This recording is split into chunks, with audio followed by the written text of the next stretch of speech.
Test.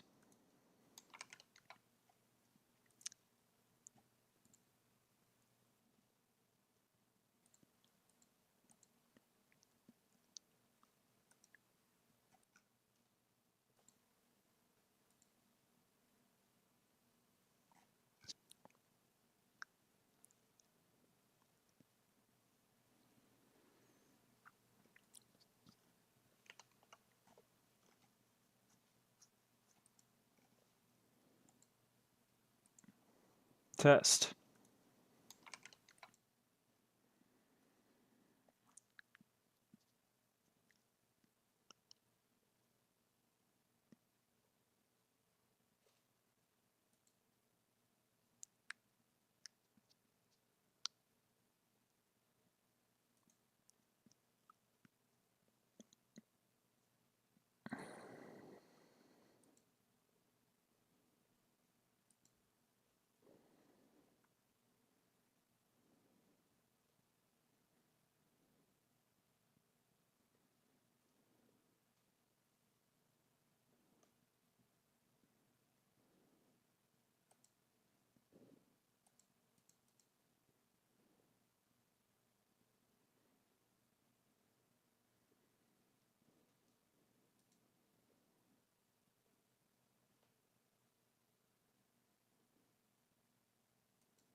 Okay, so I don't really know how YouTube Live works. Still figuring that out. Uh, I had planned on starting this stream at 7. I tried to start it earlier to maybe, try to figure out how things work. And I'm concerned now that since this Okay, is a new so account, if I stop the stream, I won't be able to actually start a new one tonight. So I'll probably just do some random math here until 7 when it's actually supposed to okay, start, and so then I don't really know how YouTube Live works. probably Still I figuring that will. out. Edit it down later or delete this entire first section. I don't know, we'll see.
I think I neglected to press the schedule stream button. By the time I did, it was too late.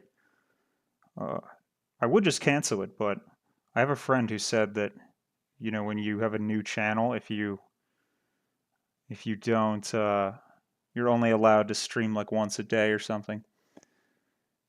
So, what should we talk about in the meantime? Maybe some naive set theory. The set theory is something that I think I definitely want to do an entire stream on at some point in the future, but I haven't worked out yet exactly how I want to go about presenting it. Set theory is a very strange and kind of spooky field in mathematics. It's something that, in a way, is the underpinning of all modern math, but not in the way, certainly, that was originally intended. So maybe we should start by explaining the motivation for having a set theory. So in the 1800s and 1700s, people were not so concerned about these foundational problems. Um, they weren't so concerned about, these deep, deep underlying ideas in mathematics. They were more concerned about results, and they were motivated primarily by physical problems, by physics problems, in fact. So because of this, there wasn't really a strong need to them to examine what is lying underneath all of this. These kind of weird philosophical questions like what are numbers? What are sets? What is any of this stuff? But in the early 20th century, um, math was having a kind of foundational crisis, I guess you could say, an existential crisis. People were concerned that mathematics was sort of a palace built on sand, a statue with feet made of clay, and that they couldn't justify basically that all of these different fields were actually saying the same thing or talking about the same things. And they couldn't justify that, you know, these uh, these constructions that they were making all fit together into one unified whole. It kind of seemed like mathematics was a bunch of tiny fiefdoms of individual fields, which all had their own sort of concepts and way of doing things, which agree on an intuitive level. But when you look at it a bit more deeply, some strange paradoxes and inconsistencies start to emerge. So a lot of this was motivated by the first guy who sort of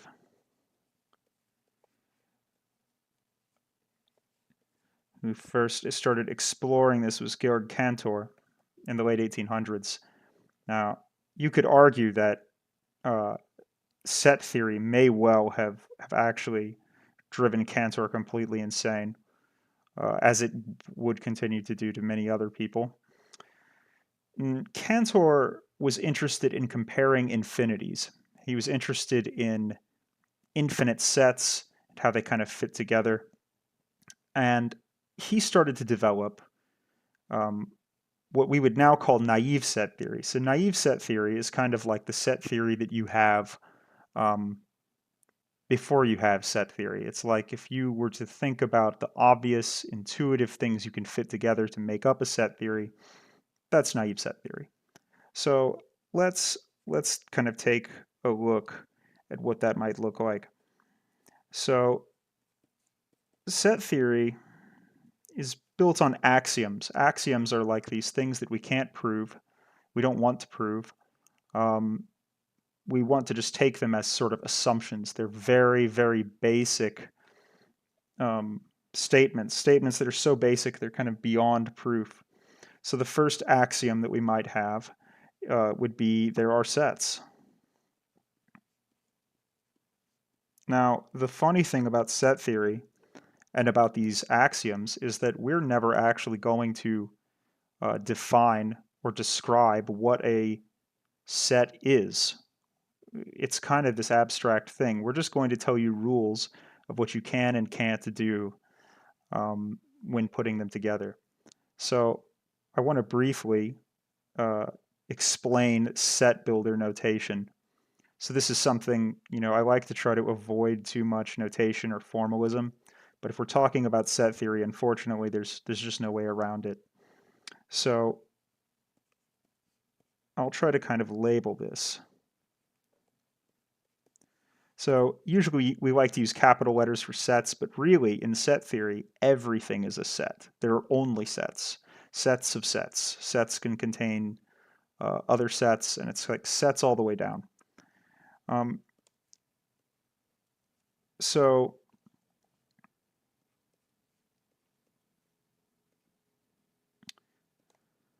let's kind of look at this. So the way that we would read this is kind of like this. You can actually like pronounce each of these symbols in a way and read it like an English sentence. So this opening bracket means the set of all. This part here, this is just X. This is something. It's a set in our point of view, but it could be anything, right? In more general terms, and we're actually using this notation in other forms of math, X is probably a number, it could be a function, it could be whatever.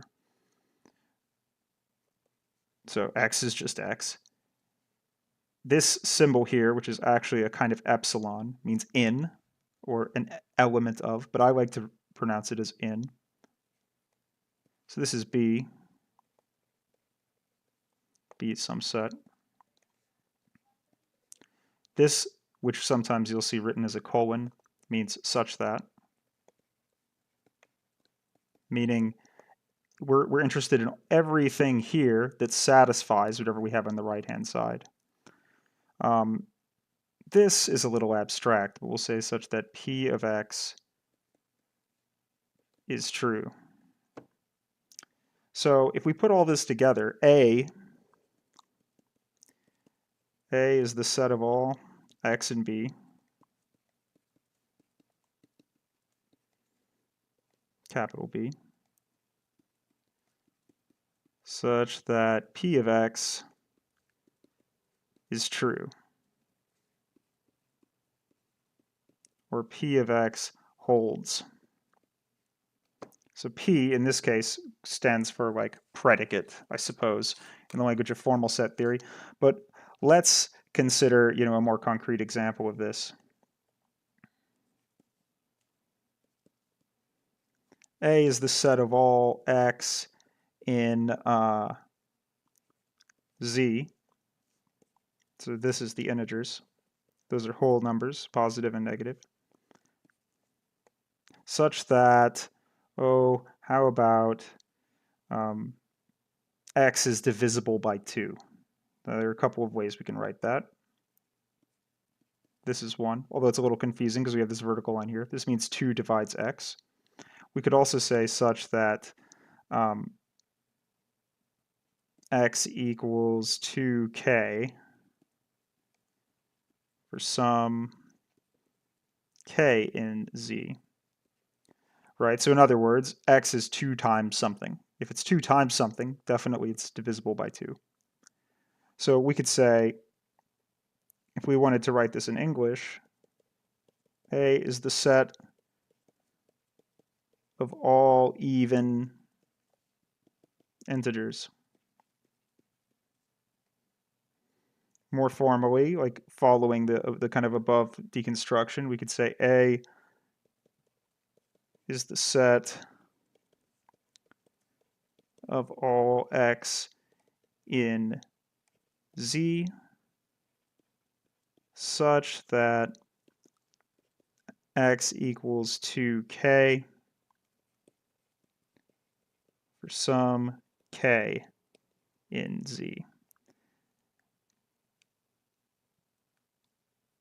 And we could kind of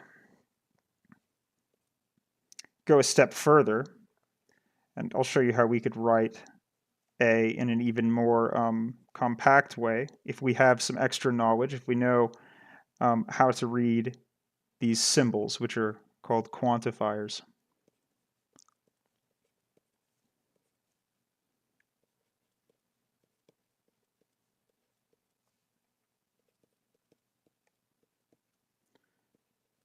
So this means there exists. So anyway, this is just a digression on this sort of set building notation. So our naive set theory might just be there are sets. You can specify a set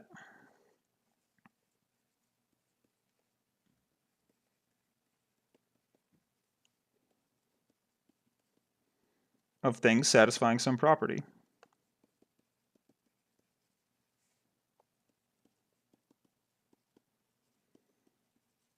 So this is another thing we can do. Sets can contain other sets.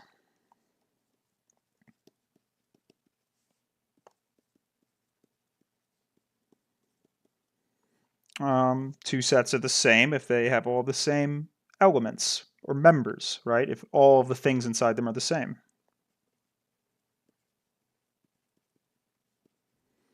So these are not the formal axioms of set theory. We'll get to that eventually. These are kind of just things that you might want if you're trying to develop some sort of theory of sets and you haven't really explored all of the things that can happen when you do that. Two sets are the same if they share, I'll say if they both have, they don't really share them in a way.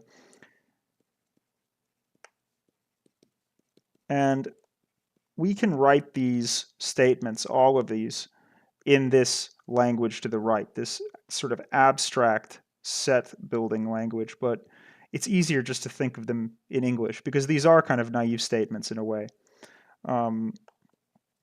Members or elements, these are kind of interchangeable.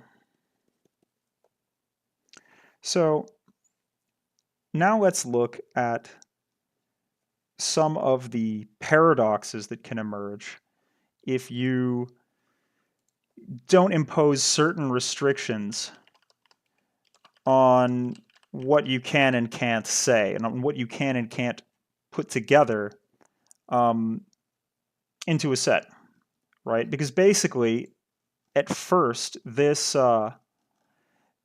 axioms were kind of nice. They seemed to work, and nobody had any real problem with them. But soon, different people, some very sort of smart mathematicians in the early foundational days of set theory, started to find these paradoxes you could create. And basically, every paradox that would happen led to people saying, okay, well, we definitely can't let that happen. That's not okay. So we need to create some sort of new rule that prevents you from doing that. And from this, we start to develop these formal axioms of set theory, which would eventually form into the Zermelo-Frankel plus choice set theory that is the foundation of the overwhelming majority of mathematics today. We'll get more into that later. But let's look at one of these first famous paradoxes. So the first one, this wasn't the first paradox found, but this is just one of the first ones that we're going to look at, is called Russell's paradox. So this was found by Bertrand Russell, who's, famous for many, many, many things.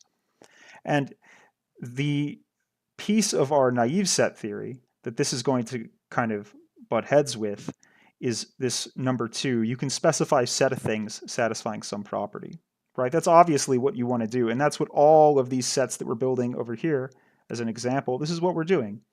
We're saying we can specify a set that satisfies some property in the right-hand side here. All this such that, that holds, right? So now let's look at Russell's paradox.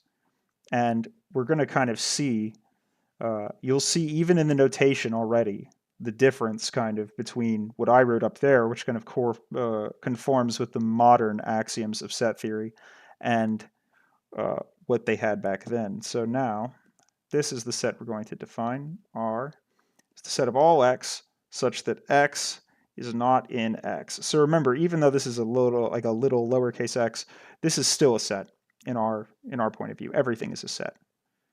So what we're saying here is this is the set of all x that have themselves as a member. Okay, so let's examine what could happen if we have this. Okay, so now here's the paradox. Okay, suppose this set R that we've created, the set of all x that don't have themselves as a member.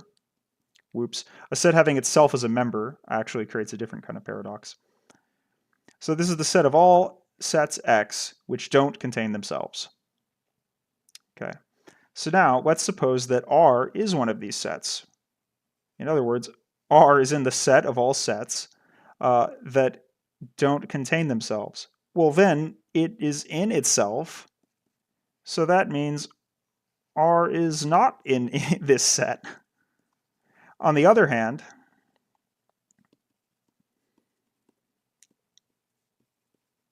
suppose that R is not in itself. In other words, that R, if R is not in this set of sets that don't contain themselves, there's a lot of double negatives here, then in that case,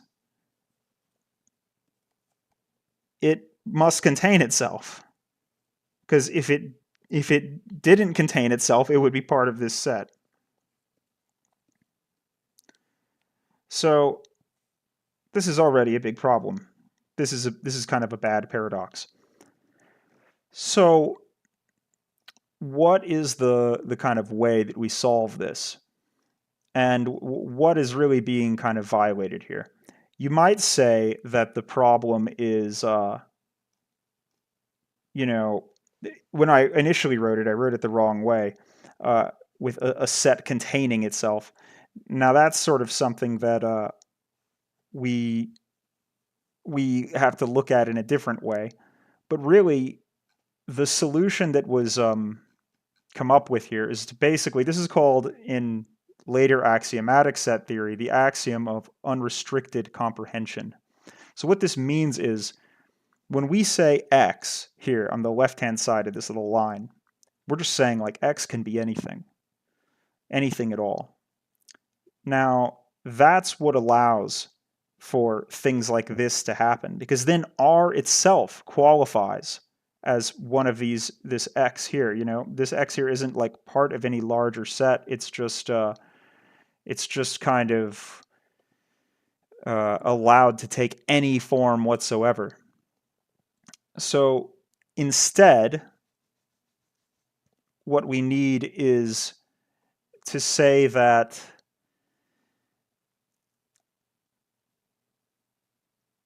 basically you aren't allowed to just pick X to be anything. You have to specify what they call a domain of discourse. You have to say what set this X is allowed to be in. So notice that in these sets I specified up here, I'm saying what X is allowed to be for us to even have this conversation. So here I'm saying X has to be an integer. Here I'm saying X has to be in B, whatever B is. But I'm not just saying any X, right? Because the problem was, if you don't say that, it kind of implies that you can create a set that will satisfy any property that you have on that right-hand side there. And that's what leads to things like this. So this is equivalent to saying there exists some set R such that if X is in R, you have this property. And then we've shown that, well, we actually can't create a set satisfying this property. If we put restrictions on what X can be, then maybe it's possible. So this is one paradox. So there's a very interesting book on this. Let me find the name of it. Here it is. So there's a book called Naive Set Theory, which I'm in the process of reading, which is why this little explanation here feels kind of haphazard. So this book is by Paul Halmos. So this is a cool book because this is basically an explanation. It's actually not about this sort of old naive set theory. The name is a little bit, I guess, ironic, you could say. It's an explanation of modern, like the current sort of modern standard axiomatic set theory called Zermelo-Fraenkel.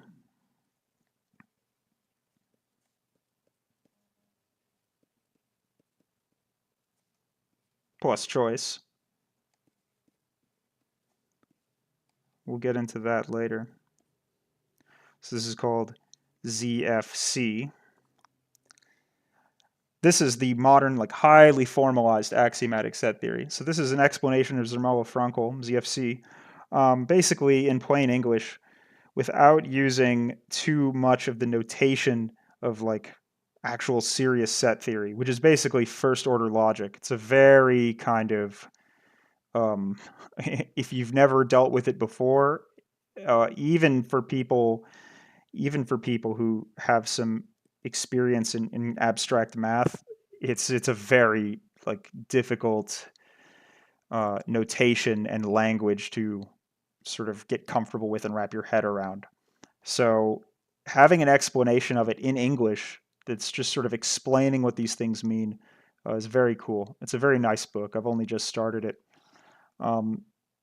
So yeah, I'm going to be reading this book. And once I'm a bit deeper into it, I'd really like to kind of present this stuff in another stream.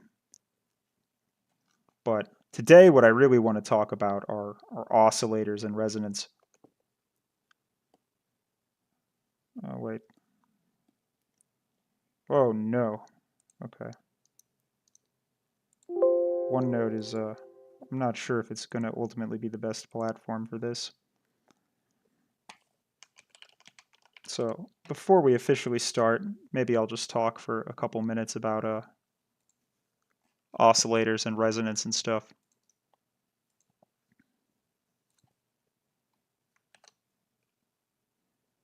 And then probably, I don't know, in 5 or 10 minutes, I'll sort of mute myself, get everything ready.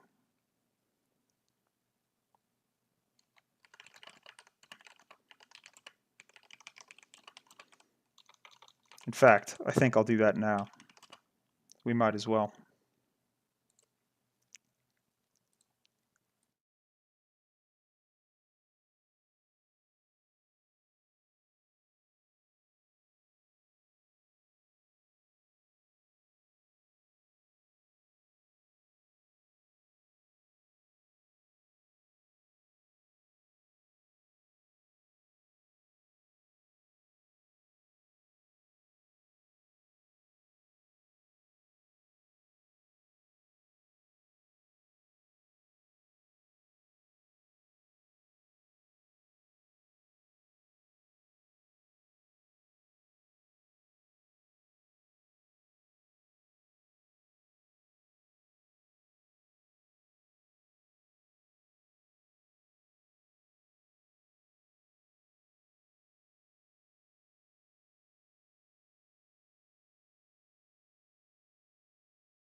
Okay, I think we've I think we've made it. I don't know how our like audio levels look. If anybody ever shows up, they can comment on whether or not, I can't hear shit, but well, you can hear me. I can hear you, but I can't hear you. I have the stream open on There's YouTube as like a well. there's like a 20-second delay. Oh, so I will be hearing this in about 20 seconds, is what you're telling me. Yes. Okay. And you can mute it at that Yeah, time I think I will, but I want to actually make sure that that you it can hear yourself and you can hear me. that That's I a can good hear idea. anything at all. Yeah, yeah, that it's Second actually delay. working. It Oh. keeps Oh. giving the loading icon. Oh yeah, I can hear you. I just unmuted the stream. Why can't I put it live? It is live. Oh, I think I did not have it live on mine. For some reason it was playing like with a maybe a 3 minute delay. I'm not sure. Now it's just loading forever. Well, I'm gonna pretend like everything's working at least. I think it probably is. I'm trying to adjust our levels so we aren't quipping as hard, but we'll see. So, first stream fraught with technical difficulties. Yeah, Started 40 minutes early on accident. experimenting some technical differences. Yeah, Oh okay. yeah, Yeah, yeah, yeah. mute it Now I now can hear because now myself. I can hear It's it through I you. can hear a previous conversation. Okay, this is awful. All right, we're good. Yeah, so I'll probably edit out these first 40 minutes later where I rambled about naive set theory. But anyway, Oh, I'm not 40 minutes late. It's 7 p.m. 1900 hours. We're perfectly on time. I'm perfectly on time. yeah, you are. I'm not. This stream started 52 minutes ago, Oh, is that why it says 6 p.m. up there? apparently. Okay. But that's just when I made this slide, I guess. Hope none of our viewers are going to be upset by that. Oh, they'll be furious. We might lose We're gonna lose. our I'll Twitch partnership. I'll go into negative subs. The zero people who've subbed will unsub. Oh wait, did you give your proper YouTube intro? Hey guys, what's up here? Don't forget to smash that like button, Really favorite, and helps me out. subscribe. Really helps us Well, market these differential equations to well, people. I think you just did it, so I don't have to. I did. Yeah, I got you covered. That's why you bring me on to this stream. It's to handle the clerical work like that. Okay, so our motivation, our like end goal here is really to understand ODEs to some extent, and lasers.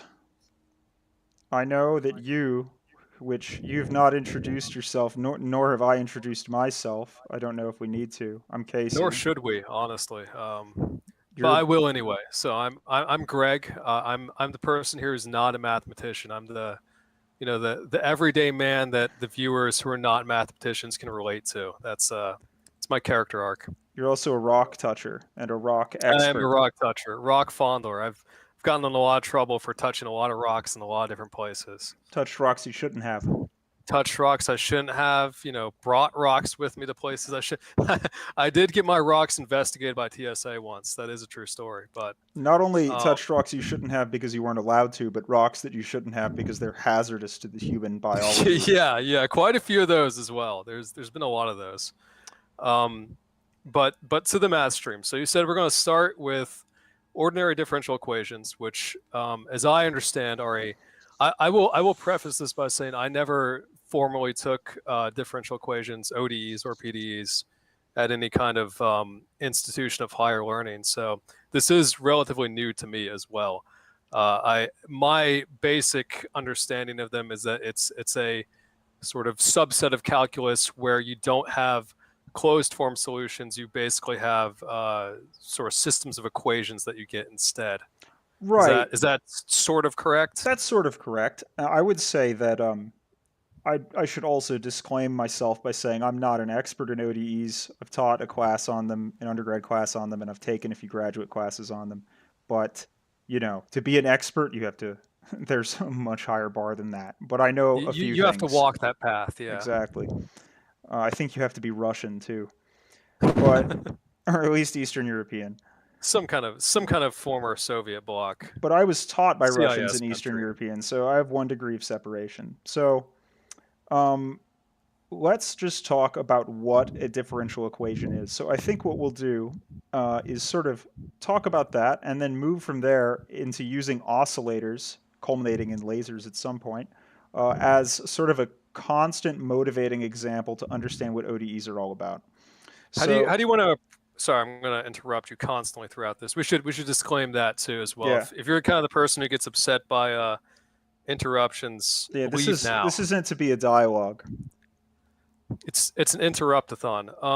Do you think we should approach this from sort of here's just what an ODE is, here's how they work, or maybe do it in the way that how these were originally conceived, which is here's a real physical problem of some description, and we end up using or inventing ODEs to solve that problem because that's Yes. that's how you have to do it. Yes, both, I think.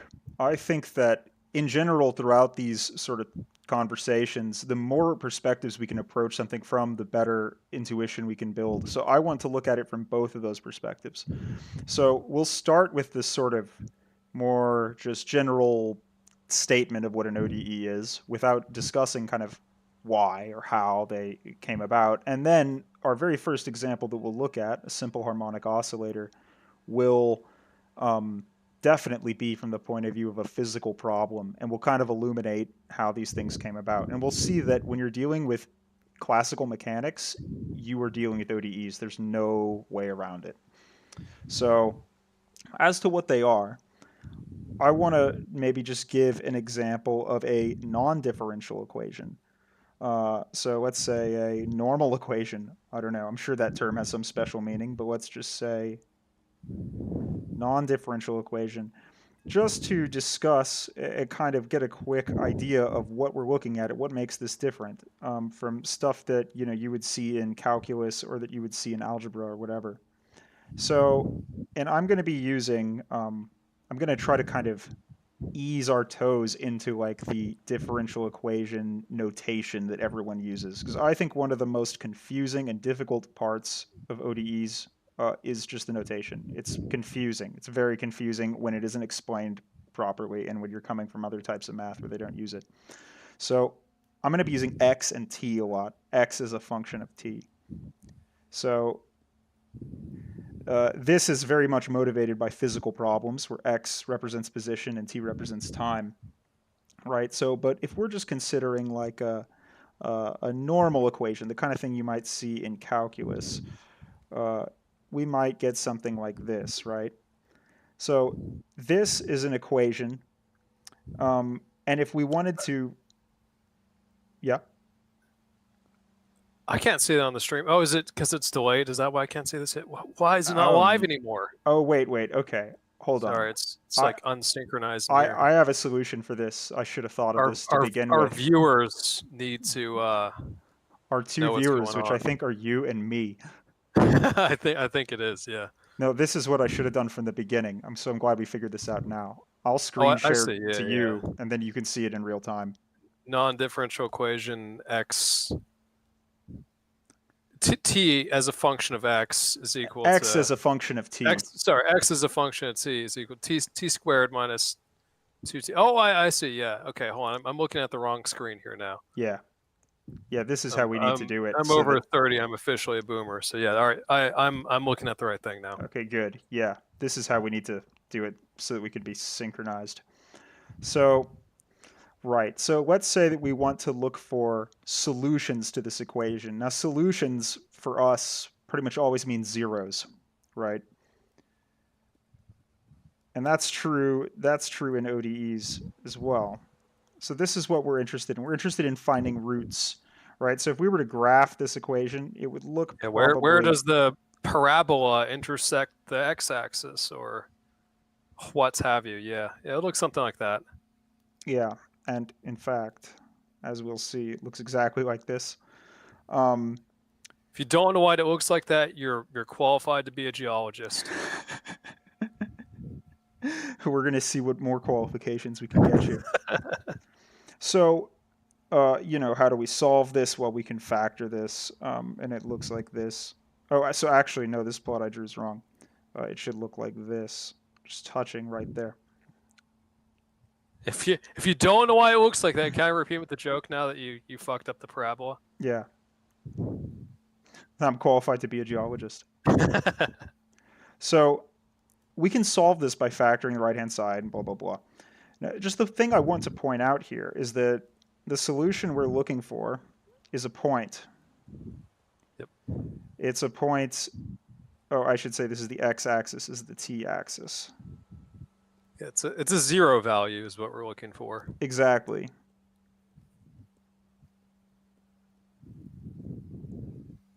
A point Is that t. our closed form solution, as it were? Yes. So I'll discuss in just a second what a closed form solution actually means, like specifically. So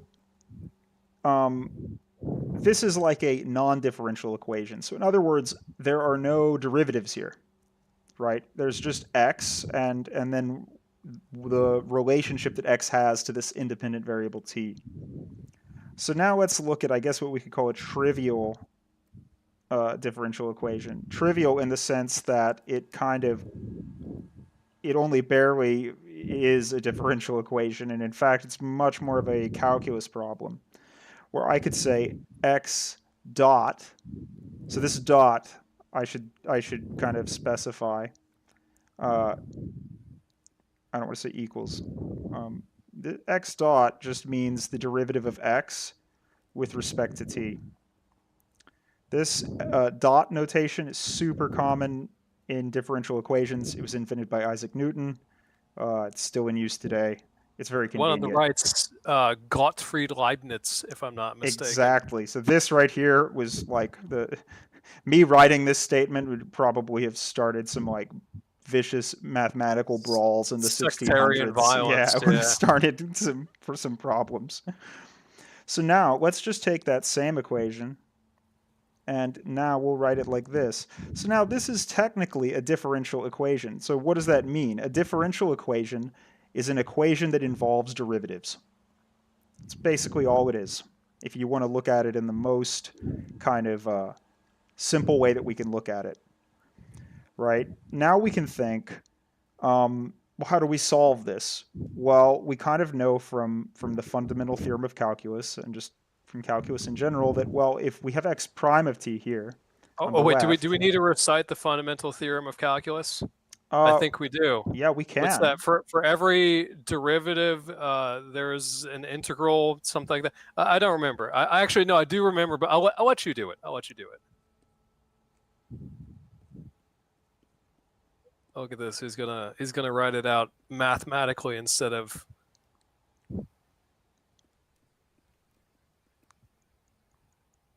Use like the formal logic symbol for every. So this is kind of nasty. Normally, this should be x of t. This is kind of nasty because normally you use like little f and big F, but since I want to keep things Right. with x because that's what we're going to be using for ODEs, I'm writing big X. But big X Oh yeah, is yeah, the yeah. antiderivative of little x. That's So right. this is the fundamental theorem of calculus. There are other ways you can write it. This is one of them, and they're all kind of equivalent. So we know that basically we can integrate both sides of this equation if we want to recover x. Now, there are two important things to note here in terms of this being a differential equation is that now what we're looking for is something different. Before we were looking for a point. We were looking for a point t that satisfied this this equation here. Now what we're looking for is a function x. So this will have a lot of consequences.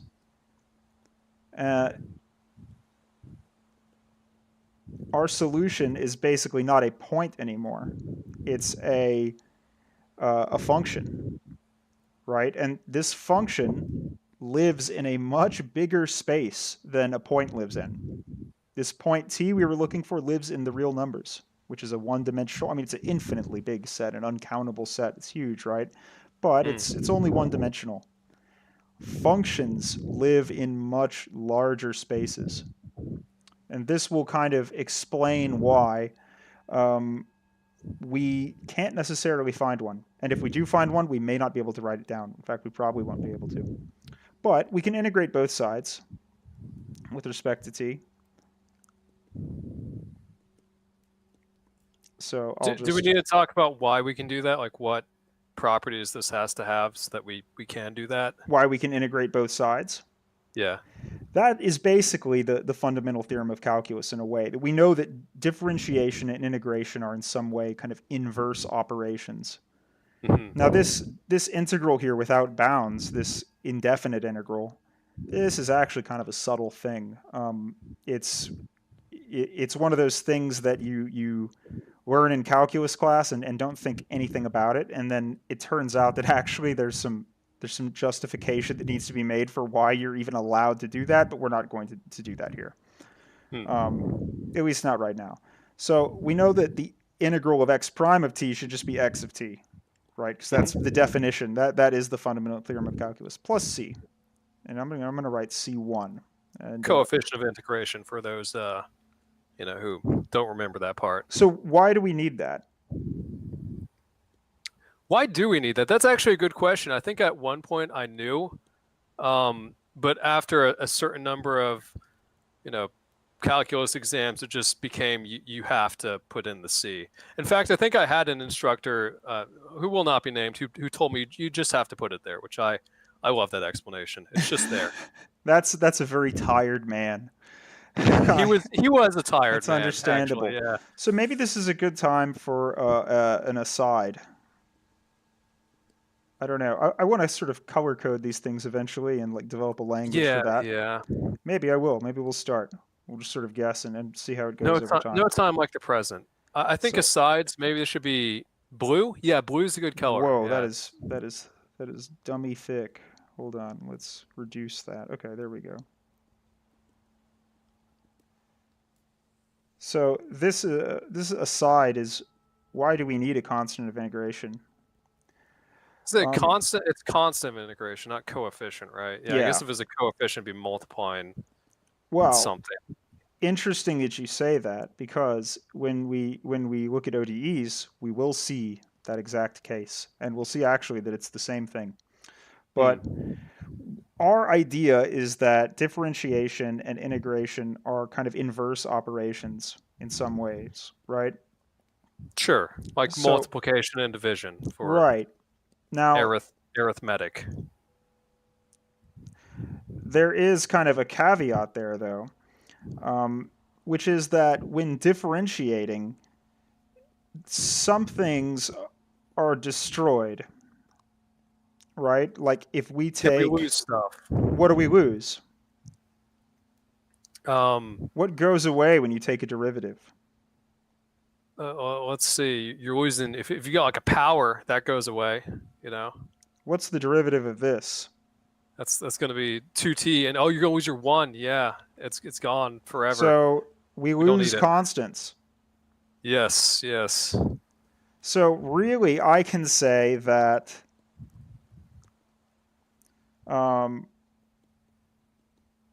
this is always going to be 2t, whatever c is.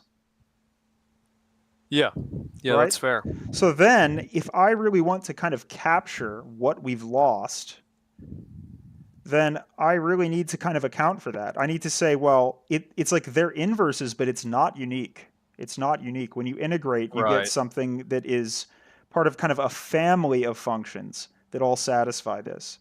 Yeah, if you didn't have that constant integration, it would be more of a one-way operation. And we know from the fundamental theorem of calculus that it has to go both ways. It has to... Where the plus c, the constant of integration, is kind of acknowledging that we have lost something by differentiating. And we don't know what it is. It could be anything.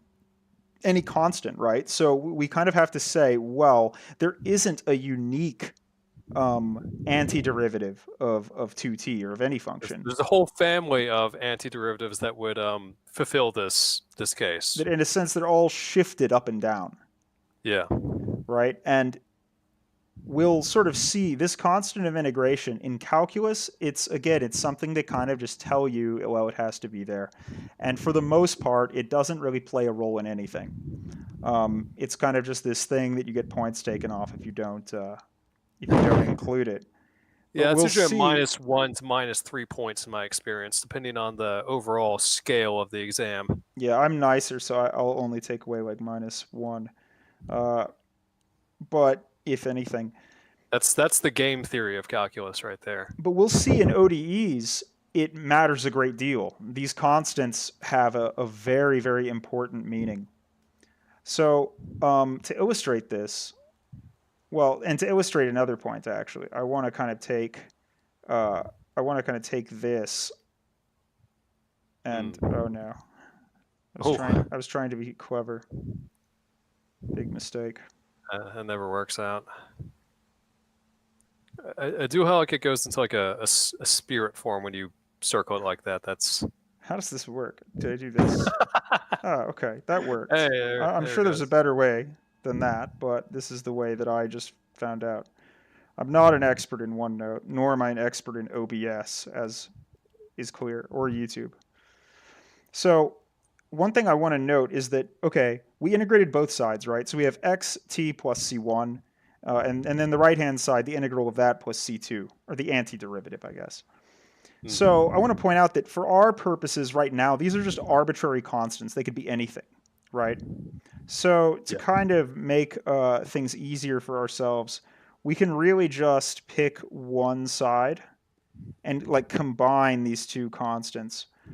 Um, this is something that you get used to doing, but that at first seems like really illegal. Seems like you're cheating. Yeah. It seems like something has gone somewhere that shouldn't have gone somewhere. But we can do this. You know, we can just say we can subtract c1 from both sides, and then we'll just say, okay, this c is just c2 minus c1. Okay. So there are always justifications for why you can do that. The point is that for our purposes right now, this is a meaningless. This is kind of a meaningless constant.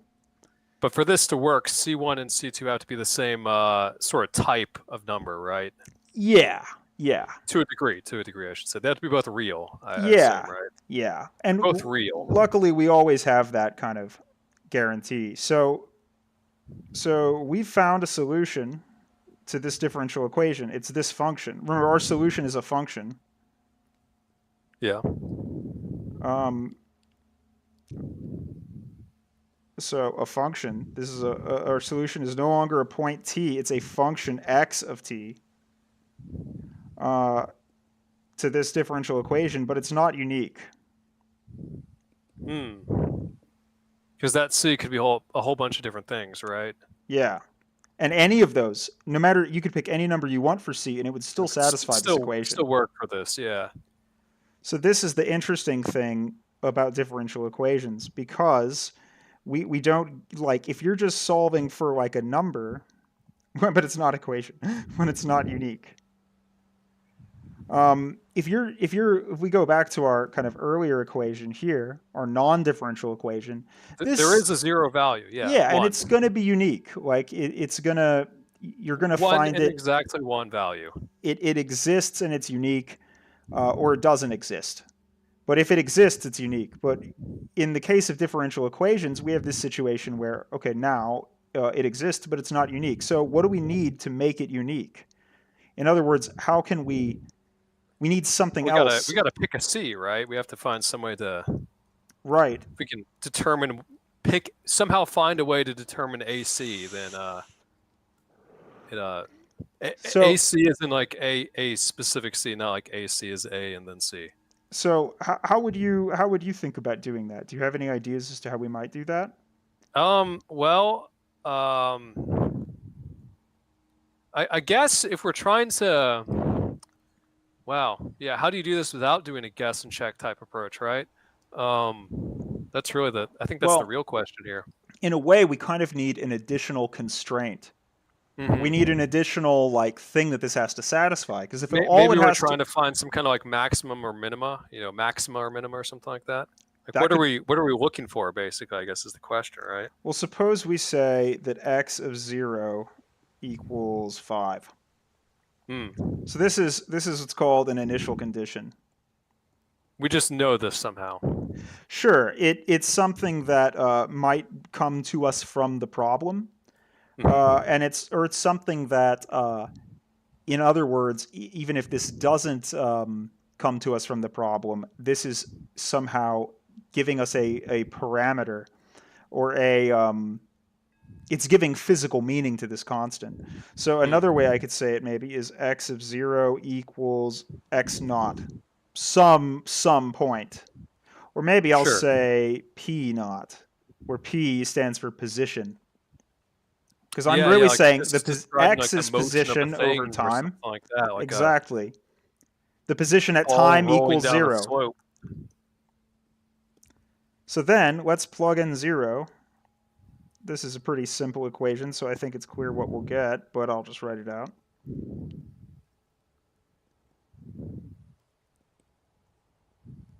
So obviously, 1/3 of 0 cubed is 0, 0 squared is 0, and 0 is 0.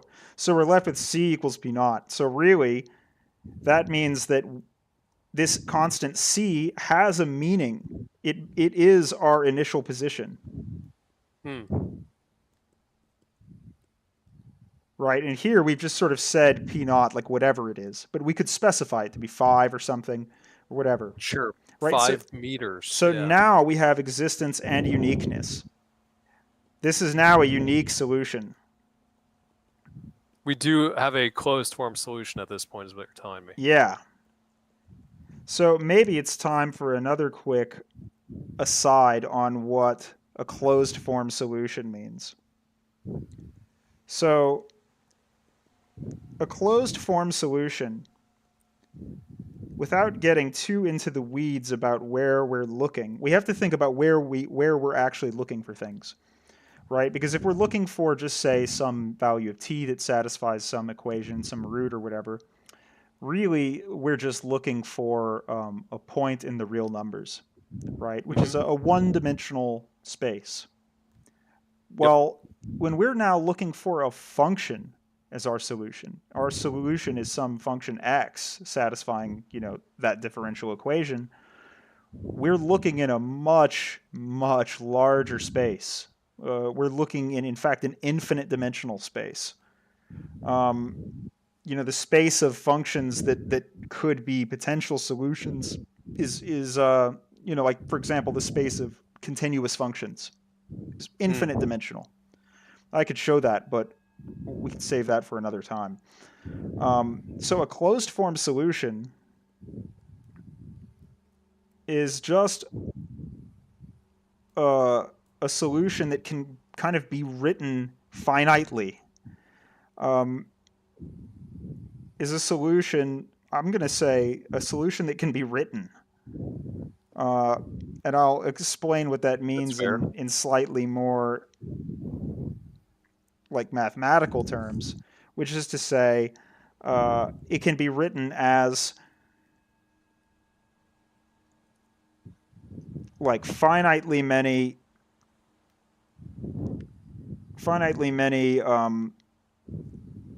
elementary functions. We'll get into what that means exactly. But you can think those are like every function you've ever heard of, like polynomials, e to the x, natural log, trig functions. Those are all elementary functions. Any function that you can write down uh, in a little line or in an equation, uh, added, multiplied, or divided together.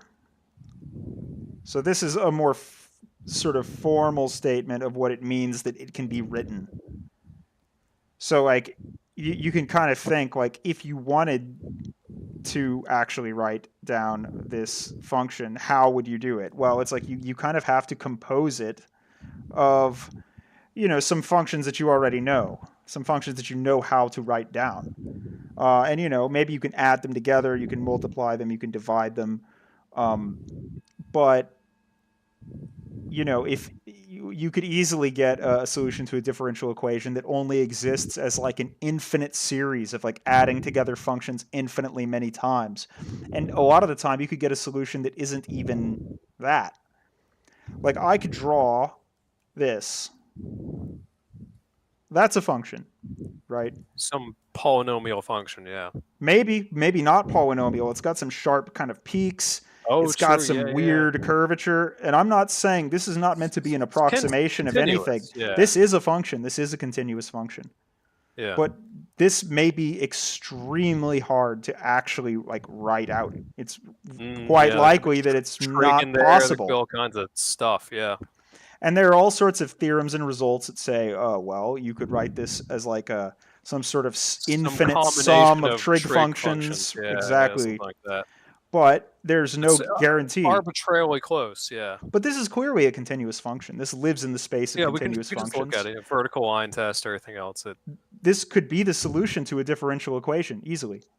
Hmm. But you may not be able to write it. In fact, you probably won't be able to. So we can kind of think that like that space of functions we can actually write is pretty like a pretty small percentage of everything that's out there. And as we discussed in our first, test stream, which we didn't broadcast, we were talking about the real numbers and rational numbers. And I would love to sort of recapitulate all that at some point. It was a very interesting Have a do-over. conversation. Yeah, that was a good one. We know that, like, for example, there are infinitely many rational numbers, but in terms of the proportion they make up of the real numbers, they may as well not even Irrationals are exist. infinitely more, essentially. You have to be infinitely lucky to even get one. They're like Yeah. they're like weird freaks of nature. And it's the same thing with closed form solutions. I mean, really, you have to kind of get lucky for something to come out nice enough to be like that. Now, it so Right. happens that whenever we're looking at and are motivated by physical systems, we tend to run into those a lot. So I'll give one last general example of an ODE before we move on to the motivating example of an oscillator. So in this above example, this kind of boring example, we had a derivative in there, but we're still just relating it to the parameter t, right? Or not the parameter, I suppose, but like the independent variable. So now, and I'm going to start doing this, and let me know if this gets confusing, because this definitely confused me when I was first studying differential equations. I'm going to start suppressing the variable t.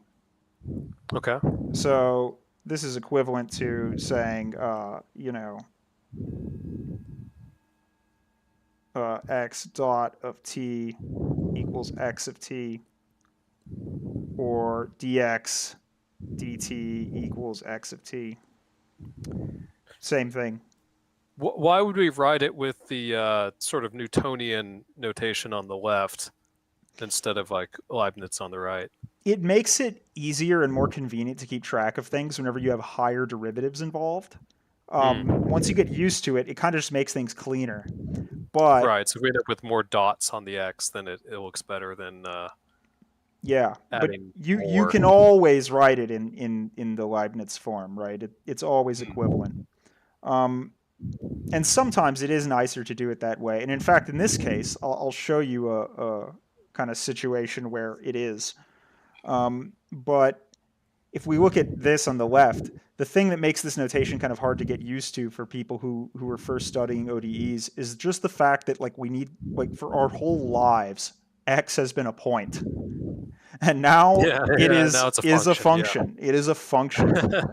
This Yeah. messes with people. It messed with me for a long time. It's like even though I knew that on an intellectual level, I would look at this notation and look at things written Right. that Yeah. way, Yeah. and it would Just not. been conditioned for so long that Yeah, it looks wrong. it would Yeah. not click for me. But just remember, and I'll continue to remind us that x is a function. X is a function.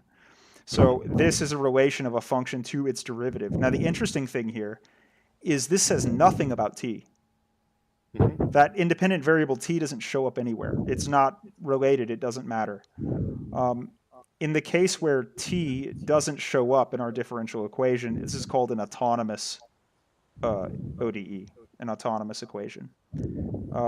I guess because it doesn't depend on time. It's like doing its own thing. I don't know. Autonomous is kind of like a very Could we say philosophical it's word. time invariant then? Yes, yeah, we could also say that. I think they use that term in engineering. I'm not sure. I'm not an engineer. I'm a geologist. I wouldn't know anything about that. So, and this is, I don't want to go off on too long of a tangent here, but this is where I want to differ from the way that ODE is conventionally taught in like undergrad classes, because in those classes usually we go straight into like techniques for solving these types of equations. But I think it's Mhm. important to kind of understand where those techniques come from. And really, they kind of come from basically just sort of guessing what a solution might look like and trying it and seeing if it works, or maybe trying out different calculus tricks. Um, so I'll show you that method, but also I'll show you the kind of guessing method. So I'll just ask first of all, and it's fine if you can't, but can you think of a function which is its own derivative? A function which is its own derivative. It's pretty much one. No, no, I can't. What is it? Do you remember this derivative? Oh, yeah, yeah. Euler's number to the t. So if we natural log that, yeah, yeah, right. It's the same thing. Look at that. Yeah, As that weird Euler's number and its friend natural log. It's all coming back to me. as an aside, this is why exponential functions grow faster than anything. Hmm. Think about it, right? Its rate of change is equal to itself. Like you take a polynomial, the steepest polynomial you can create, keep taking its derivatives, second derivative, third derivative, fourth derivative. The degree of that polynomial is going to get smaller and smaller, and eventually the nth derivative will be zero. I guess another way of saying that is that the exponential function will always be able to get closer to a vertical line without failing the vertical line test than any other function. Yeah, that well, Is that true? Is that true? that can be a little hard to say because you can create something like this where you have like a vertical. Well, I don't. Uh, No. 1/t. X is a function for us now. You can create something like this that is gonna get like infinitely close to a Big. vertical Yeah, line yeah, in a yeah. That's sense that can be true. precisely defined. But if you want to talk about like rates of growth as t goes to infinity in the long Hmm. game, nothing can ever grow faster really than an exponential function. So, and this is why, because it is its own derivative, and it's its own second derivative and third derivative, and it's infinitely differentiable, right? So we can see just from this that this is going to solve this differential equation. This is a solution, right? Because then Mm. bing, bang, boom. Yeah, yeah, yeah. That works. So this is sort of the like guessing approach of saying, well, do I know of any function which is its own derivative? This only works in one case, really. True, but this relationship is very powerful and will come up a lot, um, Interesting. especially when we introduce imaginary numbers into the mix, which we will do soon enough. How does Euler's number fit in here exactly? Like So why does it work like this? E is basically the number that is defined to be like this. Um, it's kind of defined through calculus. It's a transcendental number, um, Hmm. and it's basically defined as a limit. So E is defined to be the limit. This limit. I'll go ahead and use T again since we're on a roll.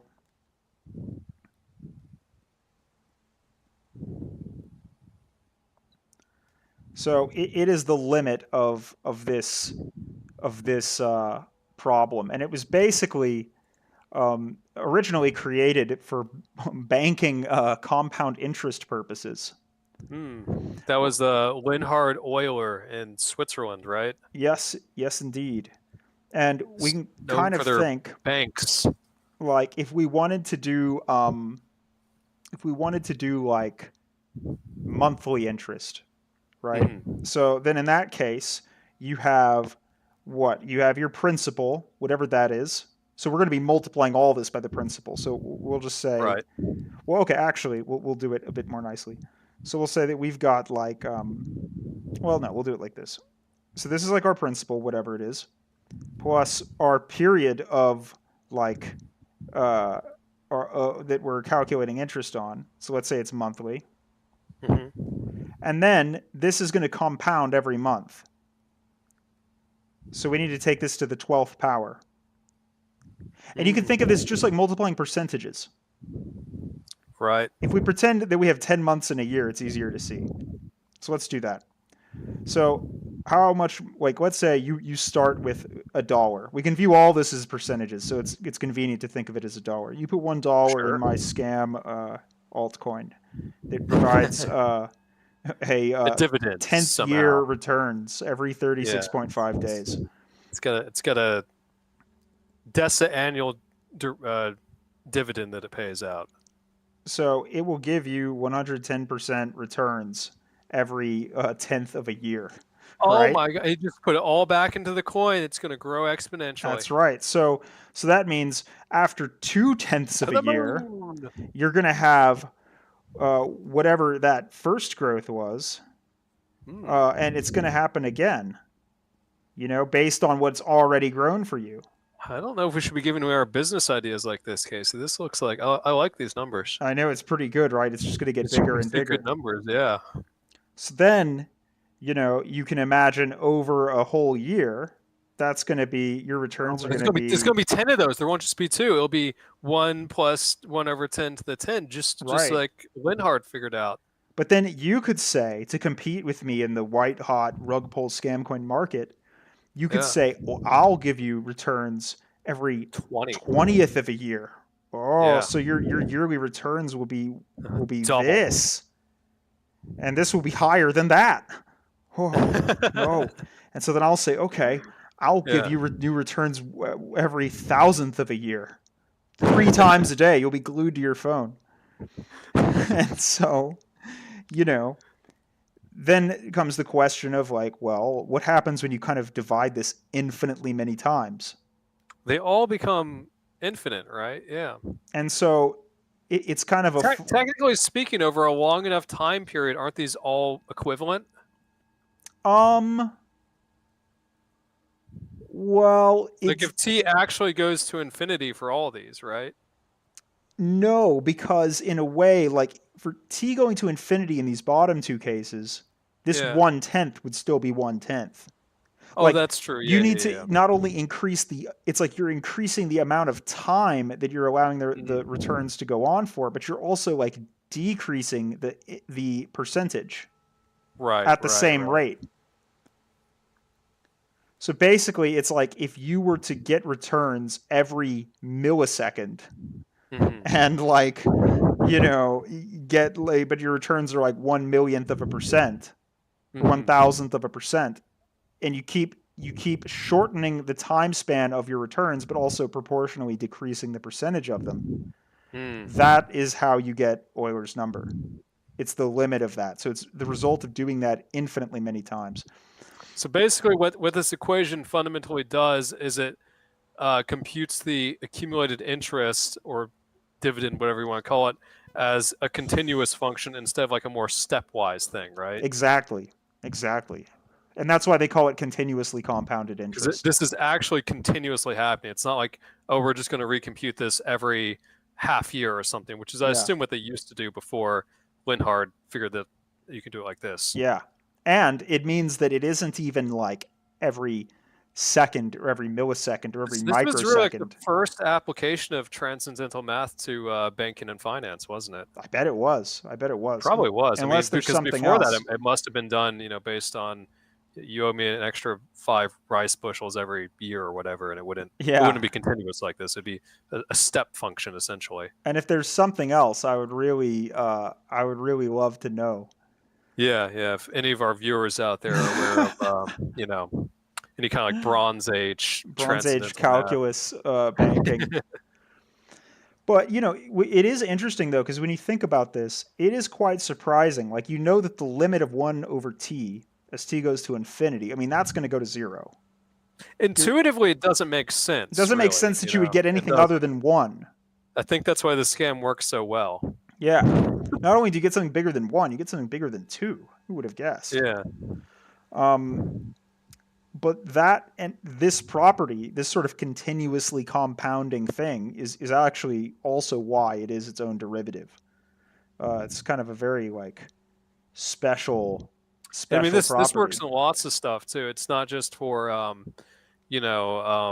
banks. It's also for like populations of reindeer on a predator-free island or people on Yeah, Earth.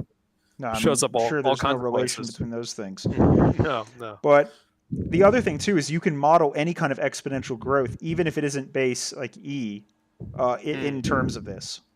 So right. like two to the t, 5 to the t, it all kind of breaks down in terms of this and the inverse function of this, which is the natural logarithm.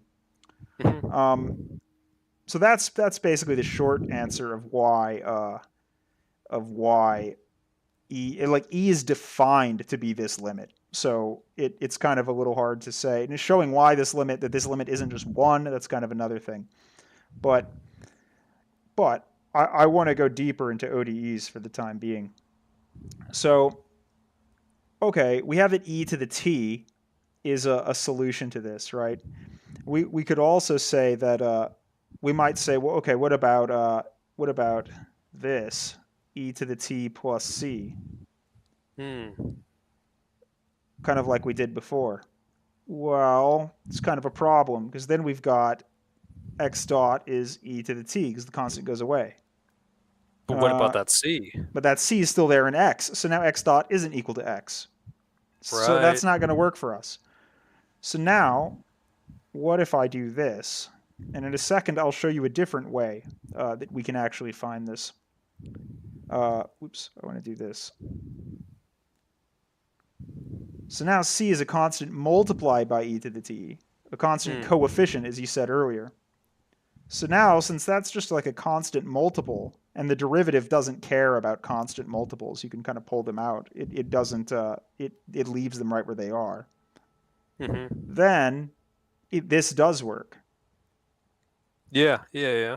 So this is one of the first kind of important principles of ODEs, which is that if you have a solution, you can multiply that solution, at least of an autonomous equation. You can By multiply that anything, yeah. solution by anything, and it's still a solution. Um, that's going to come back. Any real, I would assume, Yeah, is even just for complex as. numbers are okay. Oh, really? Um, Okay, yeah. well, I don't know. Don't hold me to I'm just that. because I'm always thinking because there's always that one kid in class who's going to be for all of Yeah, our viewers out there. Um, all two of well, us. but what about this case? That Yeah, that annoying little shit. So I'm just trying to preempt preempt. any other Yeah. comments. Well, now let's look at this in the Leibniz notation and see what happens. So Is it now, Leibniz or Leibniz? I don't know. I always forget. Uh, If any of our viewers out there are fluent in medieval German, let us know. why don't you tell the folks at home who Gottfried Wilhelm Leibniz is? It is Leibniz. Okay. So this. All right. So I'm gonna do something kind of weird with this. Now, it actually this kind of thing might not seem weird unless you kind of understand that this dx dt is sort Hmm. of not really a fraction. It looks like one, but dx is I not know that. really a number. Dt is not really a number. It's very Are spooky. people that okay? Maybe I'm weird. Tell me if I'm weird. Yes. People always seem freaked out. Okay, tell me if I'm weird because of this. People always are freaked out by Leibniza, Yeah. Leibniz's notation. Leibnizisch. That's how I was always taught. Newtonian notation looks weird to me. I've always done dx dt for Well, any kind of derivative work. the confusing and scary thing about dx/dt is that it's masquerading as a fraction, but in some But ways it's it really not. isn't. It's this strange notational thing, but we can kind of treat it like a fraction sometimes. I don't know. Um, Hmm. but let me do some abusive notation and move some things around. So I'll multiply both sides by dt. Okay, so then I'm going to get dx Why? equals x of t Oh, this is why dt. this is why you were worried it would confuse me. Not because of the first step. It's this part here where you Yeah, you where I do something cancel the bad. dt, which are we allowed to do that? Is it a number? I That's don't not a know. fraction. It's not a fraction. How does that work? I feel Source, like trust me, bro. you owe me an explanation for this. It's it's basically it's related to something called differentials, which is kind of like when you write dx or dt not in a fraction like dx dt. You're just Um, pulling this out of your ass, it's aren't you? a little bit. It's also This whole related to math the thing's chain a rule. scam. It is a scam. It's all just made up. Really? So now what I'm going to do, now this Okay. is really going to seem like cheating. I'm going to divide both sides by x of t. Sure. Divide by a fraction. Function. Sorry, you're dividing by a function, is what you're doing here, Yeah. right? Now Okay. remember, whenever we want to integrate Okay with that. something, we need to integrate with respect to something. So we need to integrate with Yes. respect to x or with respect to t. But now we've like Yep. separated this. We've got all the x's on one side and all the t's on the other side. So now I can do this. And this is valid to do. This looks like cheating. Well, you know. So now this integral on the left we can solve. And to show that That's we can just solve that's it, just x of t, right? well, Oh wait, no, because it's not dx of t. It's what the hell? Yeah, okay. so when I say dx, again, this is this differential thing I alluded to. This is basically saying it's whatever the derivative of x is over x. You'll often see like in calculus class they'll write it like this if x is a number. Yeah. That looks more normal to me. But let's write x as a function of t, and now let's say how should we? Yeah, okay. I don't know. I don't know if this is going to make things more confusing or less. I'm going to just write f of x for a second. Hmm. No, I don't want to use x like that. Don't the use The x point like is, that. it's We've like already we've already decided x is a function, not a I'll use independent u. variable. So u is There you go. another function. U is F another of function. u. Yeah, f u. So u is another function. Okay. Hmm. So if I take or no, actually in this case u is just Wait, a variable. let's say u's not a this math teacher over here. So let's do this. Yeah. So we have to do the chain rule. So that means we have to take the derivative of log, and then we have to take the Yeah. derivative of f with respect to u. Log is the natural log, which is going to be 1 over, right? Right? So it's 1 over, but we have to have the derivative of f on top. Yeah. So this is Yeah, like the we chain do. rule. Yep. So in any case, Oh, I see. Because what you just wrote there is like the same as essentially what you just did on the right. exactly. We're just kind of suppressing the Oh, we're now this I still don't like that though. That just I don't know. So on the left we get ln x. Can we go back to Newtonian notation? Well, we can in the future, but actually not for this separation of variables method. Oh, is So that what this is now, called? Is this the separation of variables method? um, uh, yeah, I think so. Yeah, there's Okay. another method that in ODE is called that. I'm trying to remember if this is actually different. But so now we've got this. We've got this ln x plus c. Remember, x is a function now. It's a function of t, Hmm. but we've suppressed the variable. Um, and we'll write c1 just to go through this process again. And then on the right, the integral of dt is just t Mm-hmm. plus c2. And as we did before, we're going to combine these two constants into one just to make our lives easier. So we'll say it's like this, right? C, yeah, which could be C3 or C infinity. It doesn't matter. They're all the same, basically. Yeah. So now we want to solve for x, because that's the function we're actually interested in. Hmm. So what we're going to do is we're going to raise everything. We're going to To the E. exponentiate everything. Yeah. I remember how to get rid of natural logs.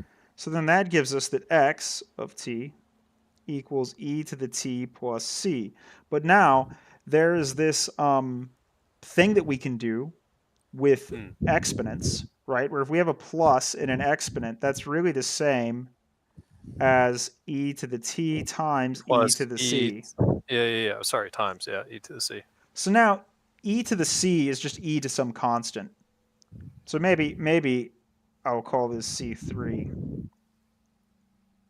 And now I'm going to say that c equals e to the c3.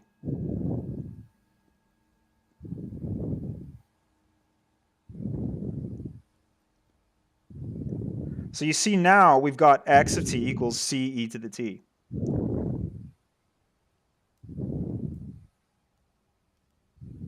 Wait, what? X to t is equal to c e to the c, which I mean, because c3 could be equal to anything, Yeah, right? So it's just e just to the totally c. arbitrary. Yeah. The three is arbitrary. Okay, yeah. That's what had me hung up for So a second. that's how This still seems like cheating, though, right? it's the manipulation of the differential that is so weird. And the fact that we can kind I of. just I'm having a hard time accepting this actually works.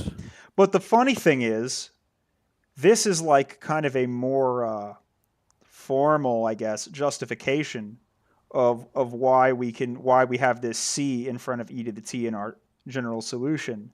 But the funny thing is, whenever I did it in Newton notation and just sort of guessed, that's easy to accept. Like, it's easy to accept that, like, you multiply e to the t by some constant. You're like, well, sure, that doesn't change in the derivative, so that doesn't affect anything. But then the way that we do it that actually shows it using calculus and actually integrating is more like kind of suspect, isn't it? It's kind of like It's it much more feels like suspect. something Yeah. weird's going on. When you just guess, you're like, oh yeah, it makes sense why that Well, works. people are good at guessing. They're not as good at actually understanding how things work. So it makes sense. So okay, we're finally ready to talk about oscillators. Nice. We're just at 1 hour too. Yeah. I'm glad all of our viewers have stuck with us through this. We're finally in the Yeah, meat and we've been at a potatoes early constant here. number of 2 viewers. You and me. Actually, there was a third who dropped by for some amount of time and then left. Ooh.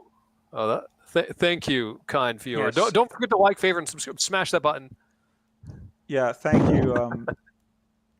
Oh, now there's only one watching now, so one of us has even abandoned it. Oh, Oops. I hope it wasn't me. So, No, I'm the one viewer. I'm still watching this. This is a quality stream. okay, so oscillators. So now let's look at ODEs that are actually derived from a physical problem, and it'll become clear immediately why ODEs emerge from like physical systems just instantly, naturally. Hmm. Okay, do you happen to remember this? I'm asking because this seems like the kind of thing you might remember. Hooke's law. Yes. Yeah. Of What course is I it? do. Um. I mean, I remember what it is. I don't remember the formula. So Hooke's law is basically, I believe it's the force exerted by a spring relative to its extension or compression from its rest position. I Yeah. don't remember the formula though. So let's say it's like this, right? So Yeah, because there's some spring constant. X is the displacement. F is that works for me. I think that's exactly what it is. Actually, right, X. is that a K or is that a cat? What symbol are you That's a trying to write? K. Oh, your handwriting. Yeah, I know. It's not so That good in the that tablet. seriously looks like some kind of radical for a Mandarin character. It well could be. Actually, there's one that kind of looks like this. Kind of looks like beta. Yeah, the Hassan. Yeah. But so we're saying X is displacement, and it is like implicitly a function of time. But Hmm. we don't need to consider it that way. It hardly matters. I will because I took physics. Okay, since you took physics, what's Newton's second law? Oh shit, I don't remember which ones are Well, which. you Is that forget the object numbers, in but motion will stay in how is motion? force related to mass and acceleration? Oh, F is equal to ma. Force is equal to mass times acceleration. Okay, what is Easy, easy. acceleration? Acceleration is the change in velocity versus time. Good. What is velocity? Velocity is change in position versus time. I did all of these years ago. Man, it really has been like a decade. That's terrifying. It's 1 foot in the grave. So that means that This all looks really correct to me. Yep. we can write acceleration as the second derivative of displacement. Yeah, absolutely you can. I've done it. We're about to do it again. So now we have this. This is a differential equation, clearly, right? We've got a Mm-hmm. second derivative, and then we've got the function itself on the right-hand side. So now we want to kind of do something with these physical constants. So we're going to just divide. We're going to divide k by M. m. Yeah. These k's are not turning out as I'd like. There, it's a little better. So, and something that we'll do a lot when we're analyzing Oh, ODEs that it's are, because you're left-handed. That's why. I was like, well, it's, why can't he do it right? yeah, What's it's wrong with him? one of many He's a left-handed freak. handicaps I have. So we're going to kind of combine a lot of physical constants and write new labels and names for them throughout this. It's kind of just what we need to do. Sure. So now we've got this. This is clearly a differential equation. So now I want to analyze this using, there are general methods for second order linear ODEs, which this is. It's linear because we aren't multiplying x by any of its derivatives. It's second order because we're taking the second derivative of the displacement. Exactly. So there are general methods for solving this. I don't want to use those though. I want to kind of show like how those methods um, Came into being. came into being. So we're not going to worry about this k over m for now. We'll come up with a good name for it in a minute. Mm. But let's just sort of think about how we could solve this. So we know, let's think about some functions that kind of have a special relationship with their derivatives. So on one hand, if I have x equals e to the rt, we're not going to, r is just sort of a placeholder. So then x dot is going to be r e to the rt because of the chain rule, right? That constant on top has to come out down here. Does that make sense?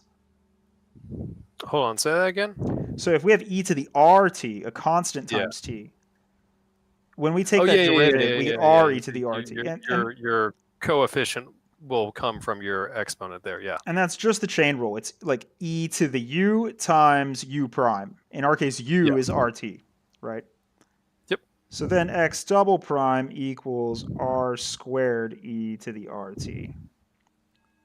So let's sort of plug that into our equation and see what we get. So then we get r squared e to the rt equals minus k over m e to the rt.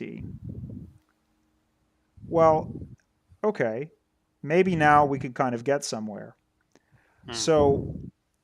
first of all, we can notice that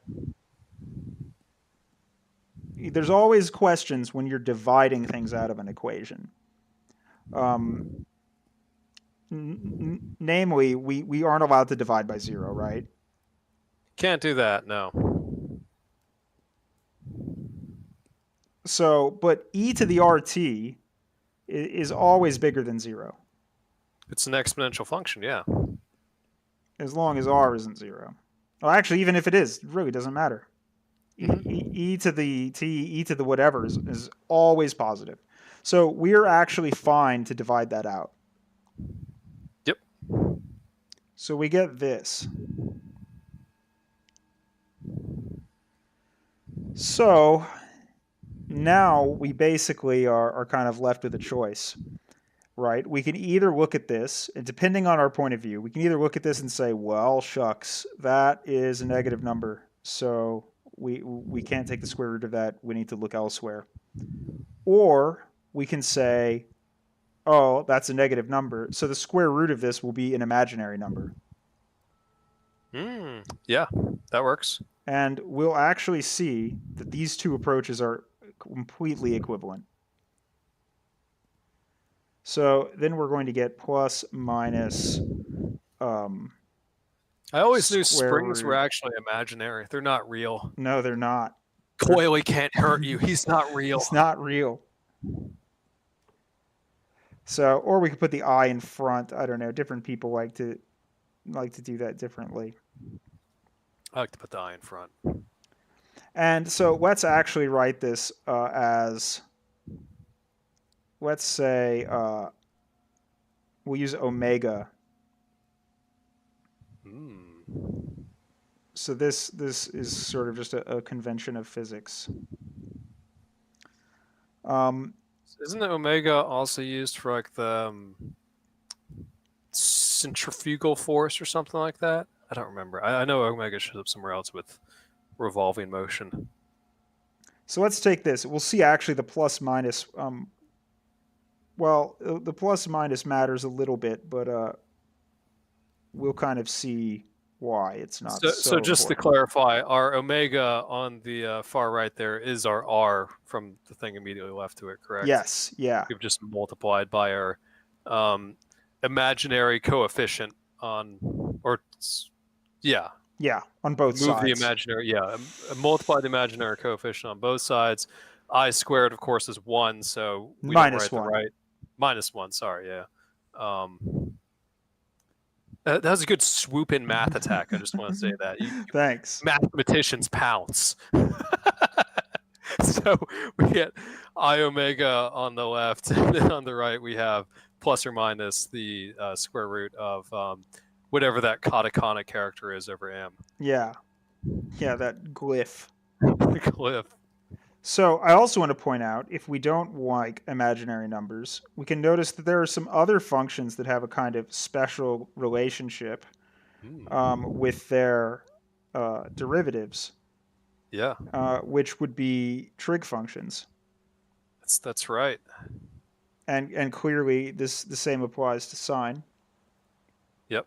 Now we'll see that this special relationship is We could actually even use inverse trig functions too. I think if we wanted to just be if you were like making a math test, you want to make it a little bit harder, you know. well, actually, we couldn't because those have very different looking derivatives.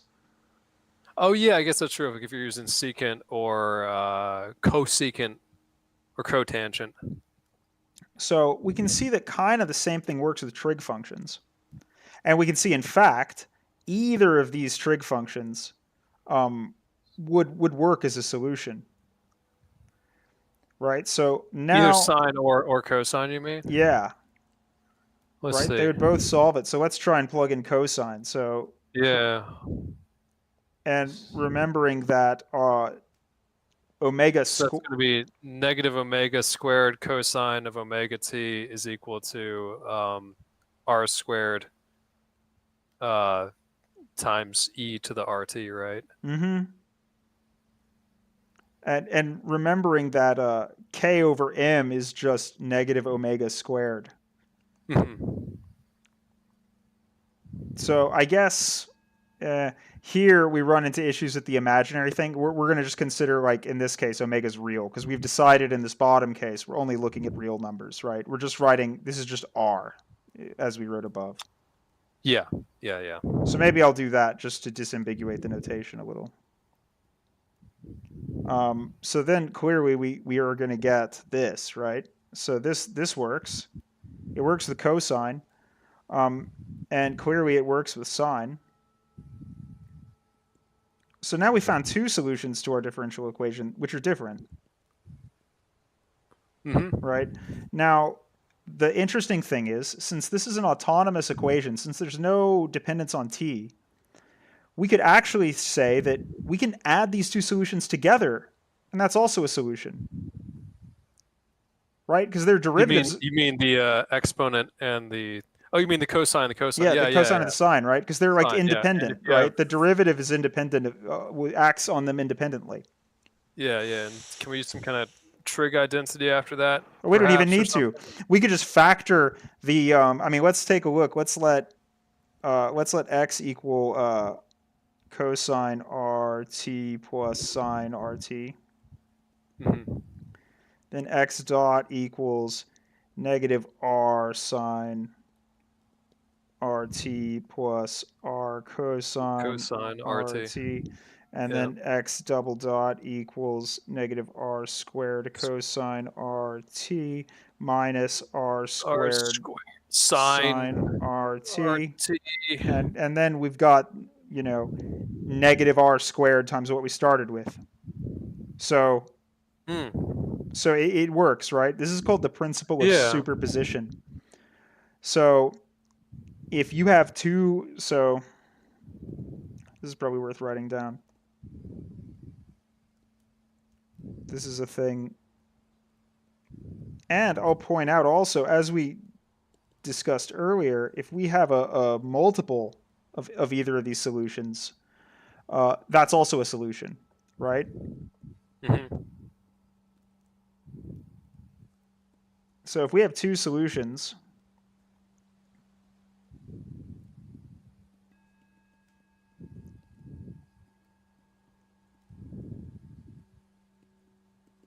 if these are both solutions to some ODE, then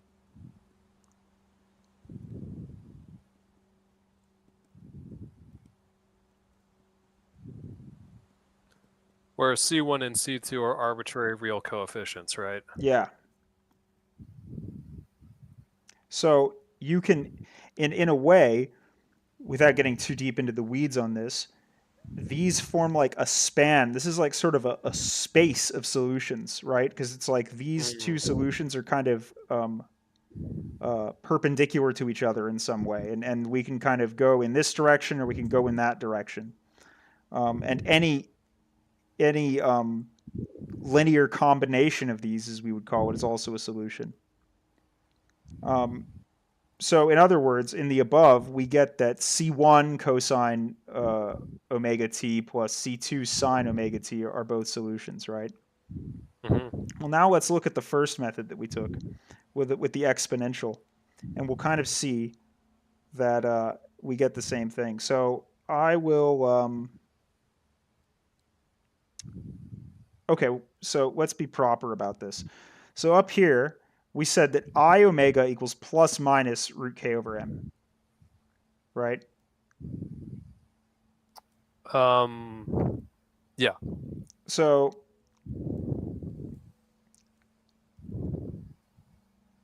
I'll rewrite that because then I want to show if we square both sides, well, really what I want to say is negative omega squared equals plus minus. Is this what I want to say? I really want to say.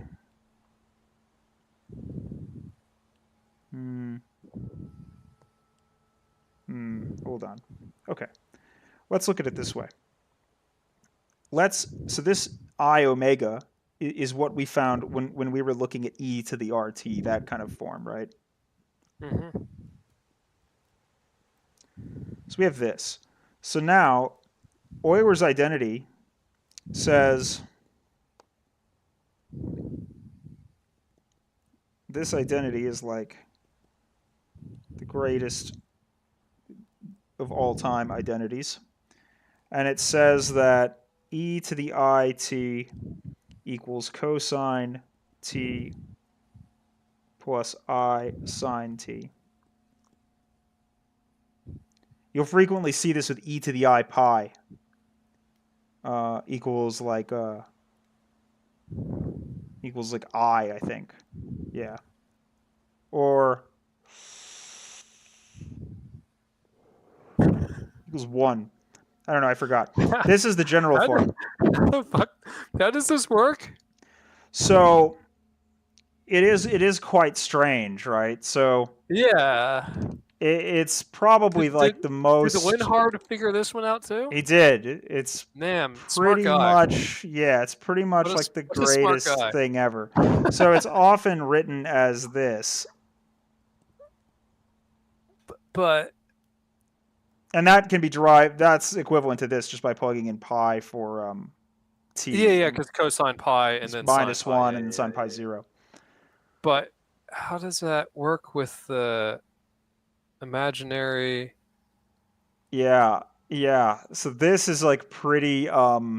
This is like pretty amazing. This is like one of the. How do you figure that out? So it's kind of interesting. I've seen where this is coming from. So basically, Can't just drop a truth bomb like this on me and then just No, you're right. Oh, You're right. I'm trying to think of oh, like look at the this. best way that we can explain Got this. nothing. Um, because there are a few different proofs, and I'm trying to find one that will be kind of the most satisfying. Okay. Accessible for brainlets. All right. No, here's a good one. It just involves Okay. calculus. All right. So So accessible for brainlets. If you don't know calculus, get out. I'm going to define this function f of theta Uh-huh. equals cosine theta plus I sine theta. For the viewers at home, theta is traditionally used for angular measurements in math and engineering. Yes. Although in this case, it doesn't much matter.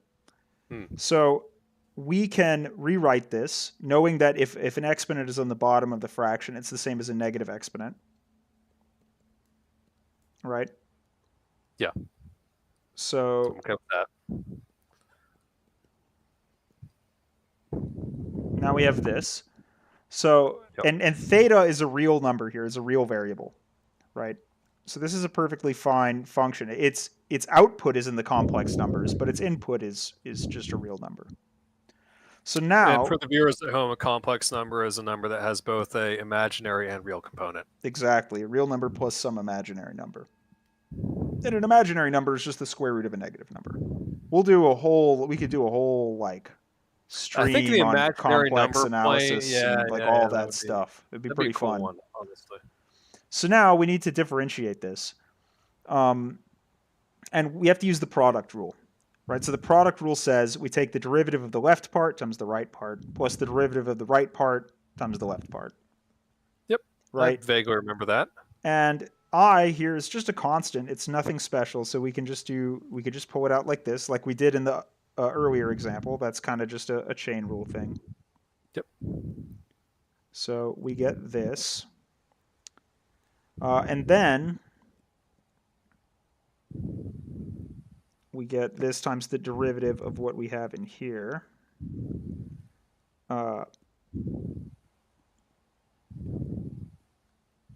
Negative sine, cosine, yeah. So now let's sort of see what happens when we take this minus I that's on the left-hand side of this E here on the left, and we're going to multiply that inside this cosine theta plus I sine theta. Like going to kind of foil it inside. So then we get e to the minus I theta times negative I cosine theta plus, now we've got negative I times I. So what is that? Negative I squared. Negative I squared, negative 1, 1. It's just one. It's just Yep. one. Just got a 1 in there. It's nice when that happens in math, you know? Yeah. I mean, when you think about it, it's very rare for that to happen. It's infinitely unrare. So now maybe you can see what's about to happen. Look at what we have inside each of these parentheses. What? So we can make it even more clear. Interesting. If we take this left-hand part, Yeah. and we pull out this minus sign on the right-hand side.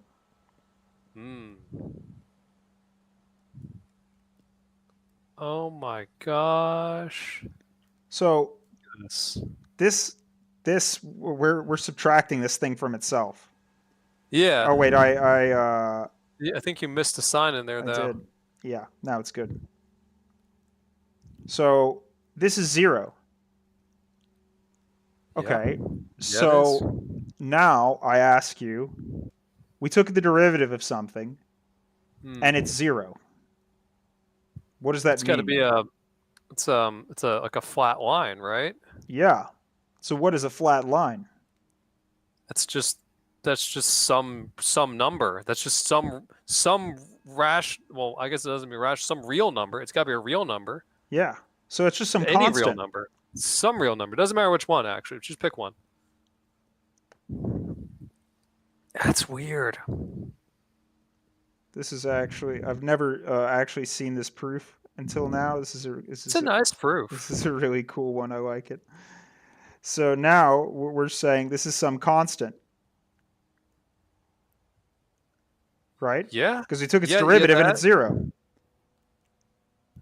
So, okay, what constant is it? So now this is kind of cool because this connects to what we've been doing with the ODEs, where now we have a constant. We have to figure out like what it is, right? Well, it could be that, right? So we've got this, right? But just by multiplying both sides by e to the I theta. Yeah. But now, this thing that we started with, we can plug in things to this. So let's see what f of 0 is.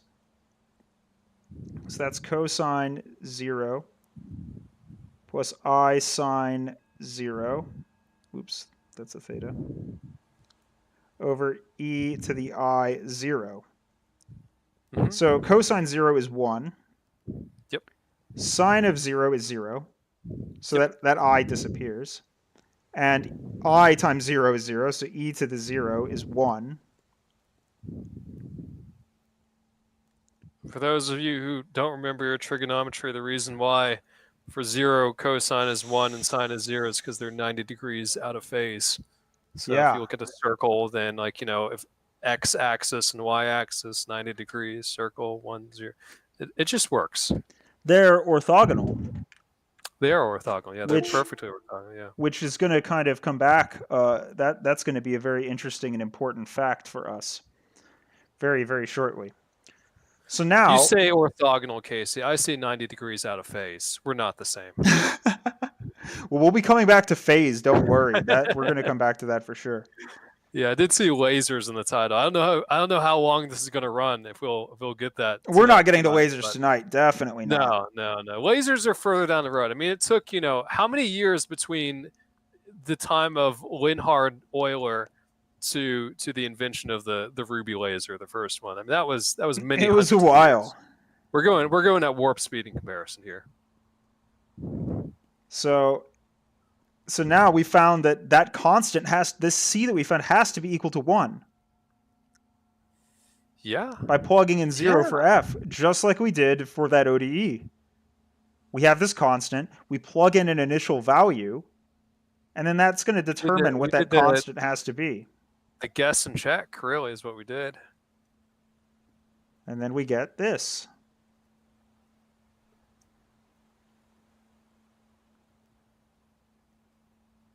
That's so interesting.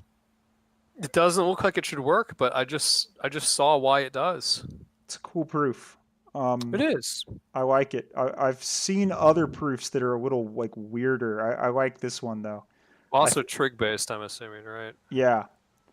Now this is kind of a funny proof though, because it's sort of like it shows that it's true, but Yeah. it doesn't quite show like how you would figure this out, like how you would realize that this is true.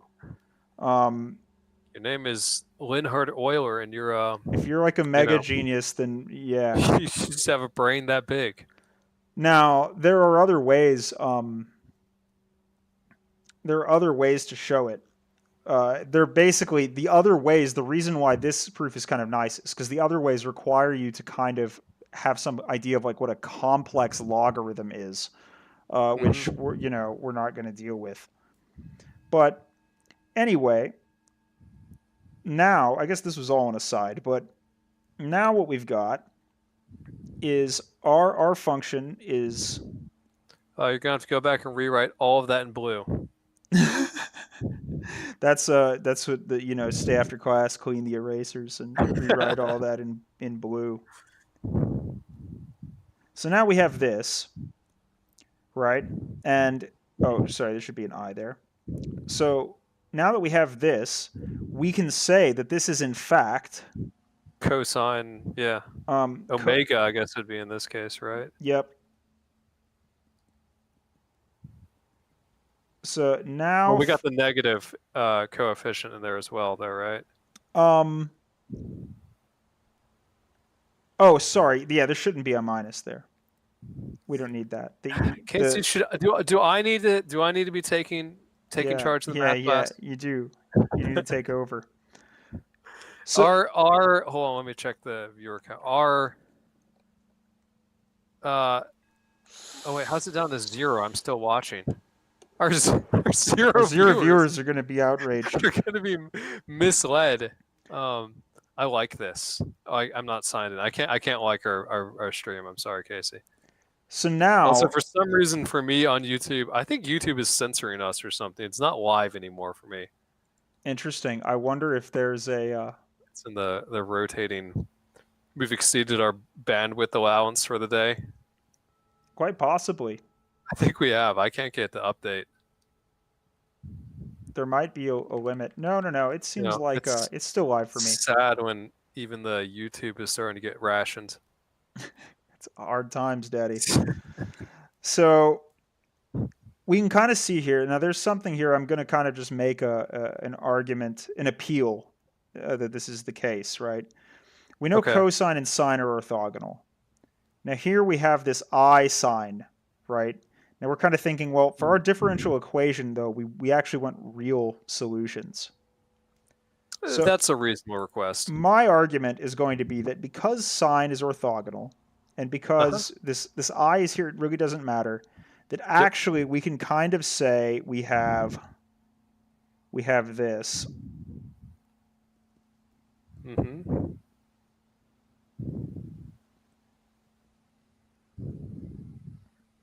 This is our solution, our general solution.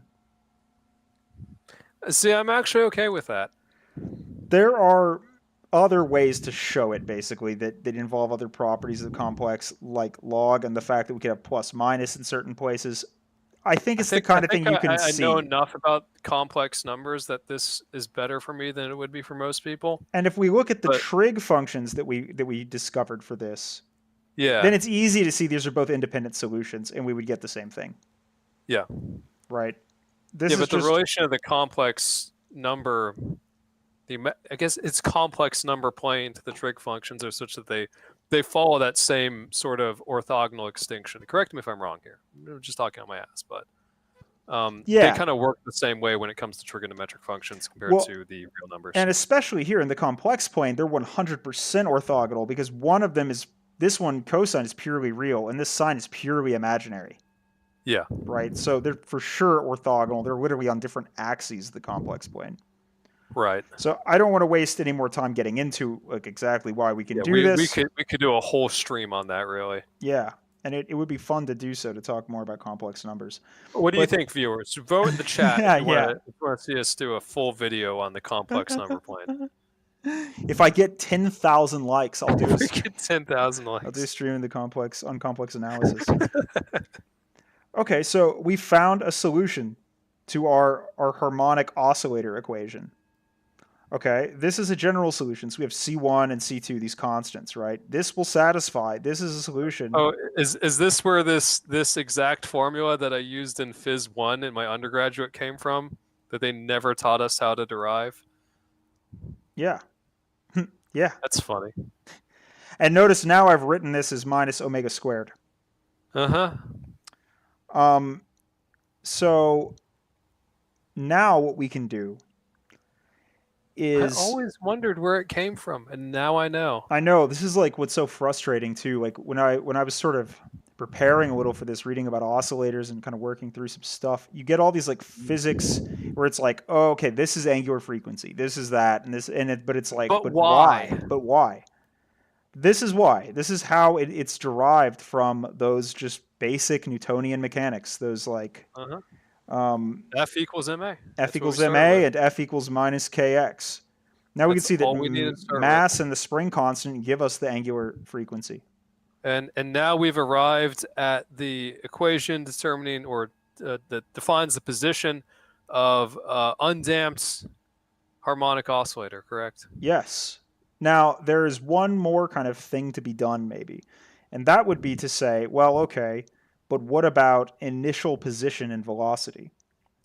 So let's look at that. Let's say that we have x0 at time 0. We're going to have p0 in initial position, and at x prime 0, in other words, also at time 0, our velocity is going to be some initial velocity. Sure, V naught. So now let's see if we can make sense of these equations.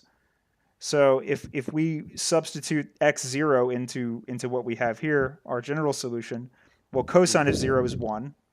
Yep. Sine of 0 is 0. So we get that C1 is just our initial position.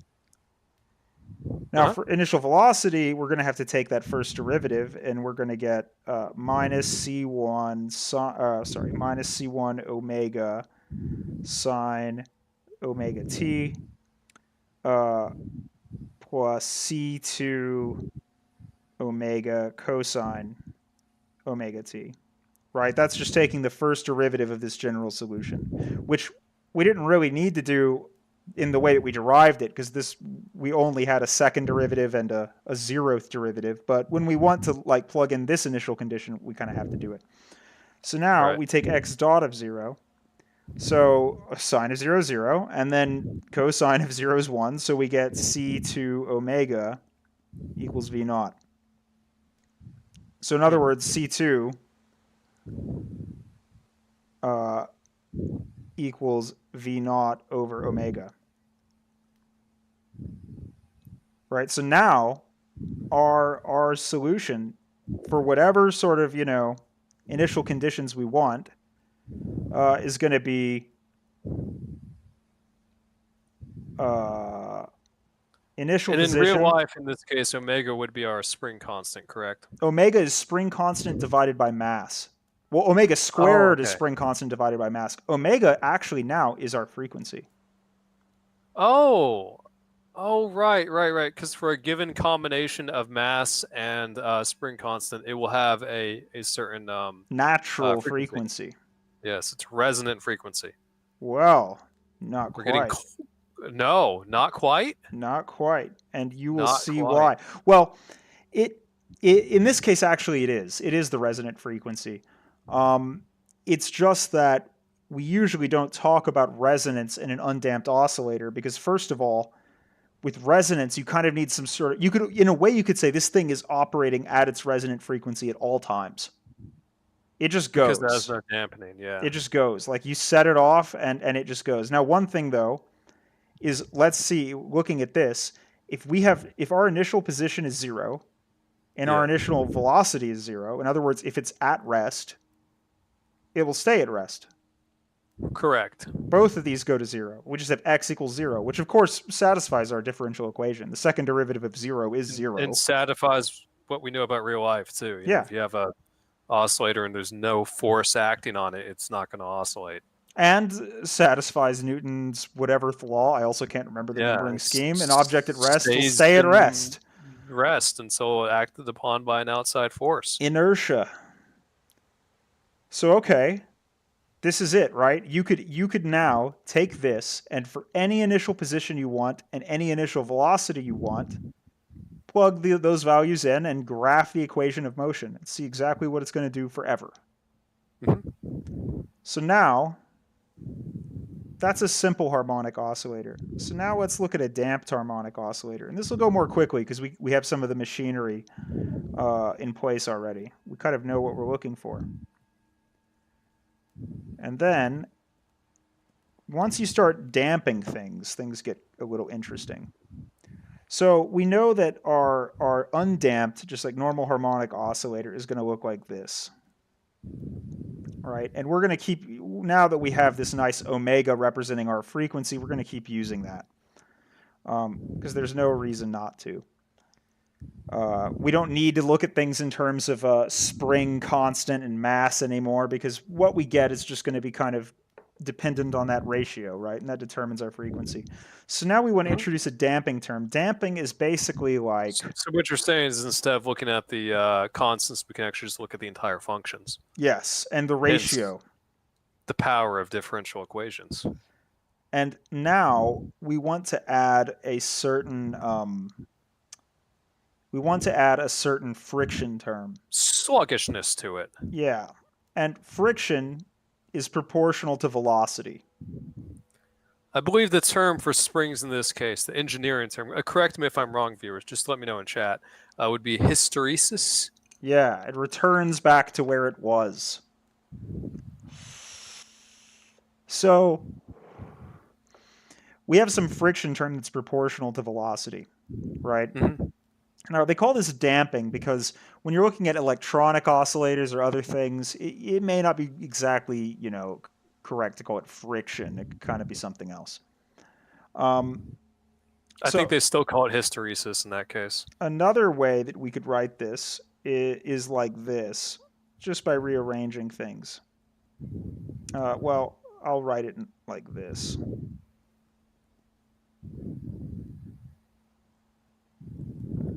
So we've just moved everything to the left-hand side. I can barely see the dot over your x on the left-hand side. Oh, really? Single dot, bx, yeah. I also think this is probably like 240p, but yeah, there you go.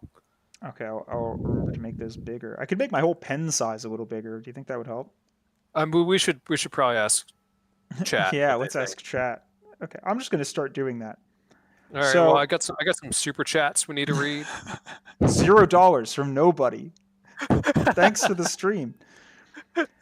So now we have this, right? So now we have Yeah. this B, this friction term, this damping, and then we still have like our omega. So we can see if B is 0, if there's no friction, it's just exactly our harmonic oscillator from before, obviously.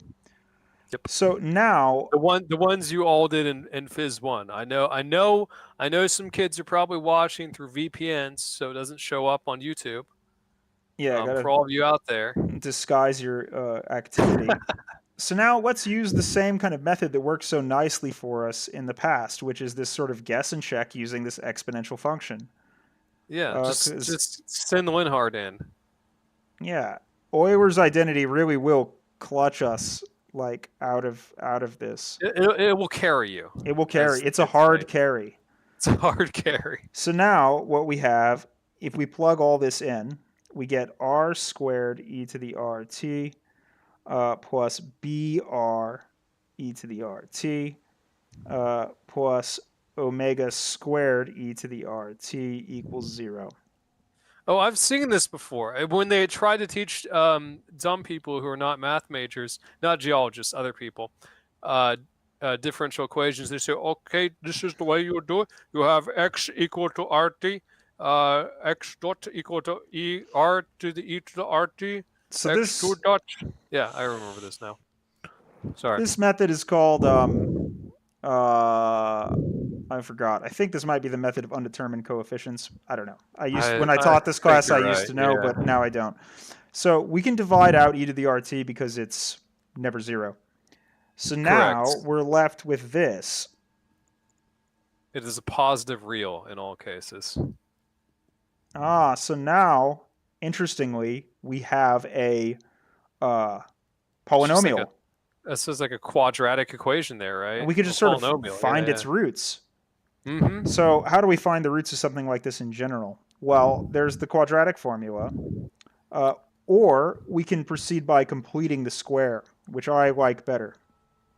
He who squares, it studies the square. Who must...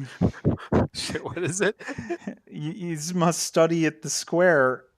I also don't remember. Wait, hold on. Where did that 2 come from? Where'd you get that from? Oh, 2. You forgot the writer. That's where it came from. No. It's just because B is an arbitrary friction term. So I can say 2B. If you like, I could define beta equals 2B. Or B equals 2 beta and replace everything with that. In fact, let's do that. Why did you put a 2 in there? I'll show you. Oh, so it's easier to square who studies the square? Yeah. So, but you can just, if you were solving this, you could just put a 2 in there, is what you're telling me. You can just throw in a coefficient like that. Yeah, because for us, the actual value of B doesn't really matter. Well, why don't they let you do this in algebra? Just throw in coefficients randomly. Well, why did the transcendental kids get to be cool? I guess throwing in coefficients randomly is kind of what led to a lot of calculus's foundational problems. So maybe we'll avoid doing that.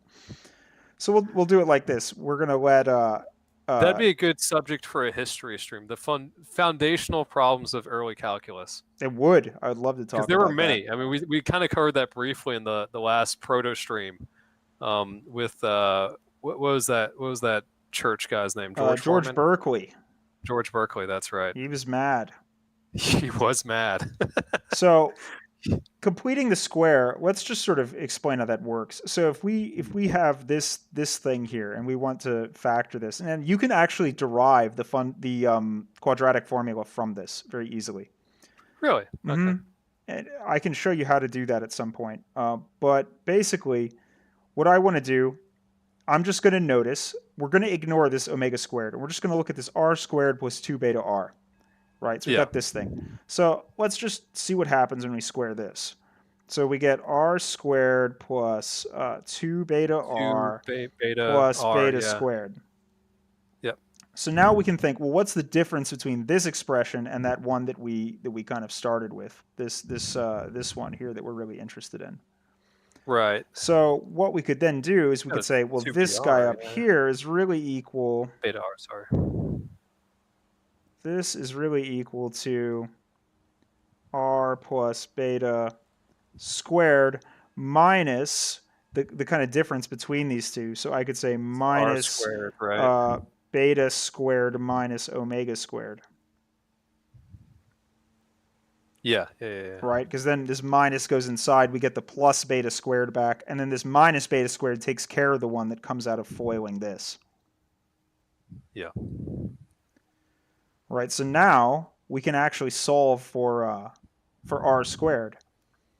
Because then what we can do is we can move this to the other side, so we get r plus beta squared equals beta squared minus omega squared. We can take the square root of both sides, so we get r plus beta equals plus minus square root of beta squared minus omega squared. Okay, and then we could say, all right, I guess r equals minus beta plus minus square root of beta squared minus omega squared. So you can already see kind of the quadratic formula type thing Yeah, it's coming together. going on here. So now we can see that we've got a few possibilities if we want to go back to our equation. This would be our like our r. Yeah. Right? But here's the thing. The question is this square root a real number or an imaginary number? Because that's going to kind of determine something special about our solution. So case 1 is, let's say it's an imaginary number. So in other words, omega is greater than beta. Oh, no. So in this case, we're going to get r equals minus beta plus minus this. So to make things easier, I'm going to say omega 1 equals square root of beta squared minus omega squared. So this omega 1 now is an imaginary number. Right? Yeah.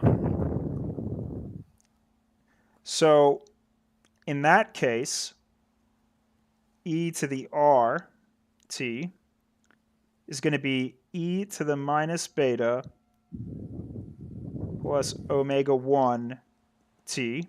Beta is just a real number. So then we can separate this using the multiplication thingy, right? Since we know that this is a plus up in here, so we can write that as a product. Right. But again, omega 1 is imaginary. So this is going to be equal to e to the minus beta t times cosine omega 1 t plus I sine omega 2 t. Or I'm sorry, not omega 2, omega 1 t. Right? Yeah, based on our previous just using trig adventure we had up Euler's there, identity, right? Because in our harmonic case, the frequency is always going to be an imaginary number. Is it?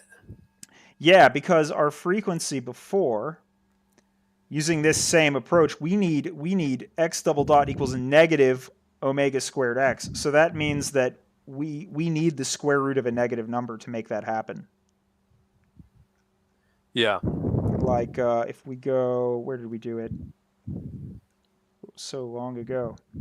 We need, it has to be, omega has to be equal to the square root of negative k over m. Uh-huh. Yeah. So we get that same situation here, but now we have this beta, and that beta, of course, is like proportional to our damping, our friction.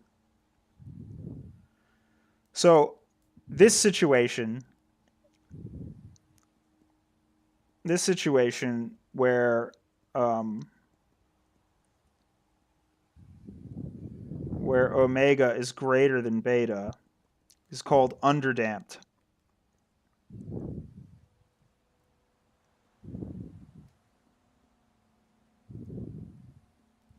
So let's sort of just look at this and think about what this means. So this cosine omega 1 plus I sine omega 1, we could rewrite this in kind of the form with constants like we had before, using that same very wishy-washy argument I made about how cosine and I sine are like orthogonal, which I'll probably have to justify in more detail at some point, but right now let's just roll with it.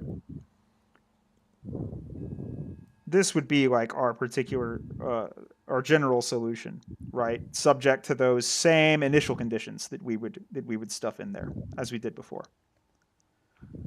Right, so this is like our situation. So C1, this is like our initial position. C2 is like our initial velocity, proportionate to our angular frequency, just like we had before. So now we can kind of think about what's happening. So as t gets bigger from 0, we've got this like oscillation, but it's being multiplied by this number that's getting smaller and smaller, this e to the minus beta t. Yep. Right, so so it starts with this initial oscillation, and then as t goes on, it oscillates less and less and less, and it gets like asymptotically close to 0. Never actually For reaches viewers at 0. home, please, give a tug on your spring oscillators you've set up for this experiment. You can see this happen in real Yeah, I time. hope you followed the instructional PDF I sent out. What? Hold on a second. I got to go work on a grill. Apparently, there's something crisis going on. I'll be Okay, back in a minute. I'll continue. So in the case that omega equals beta, this is called a critically damped state. So this means that, our square root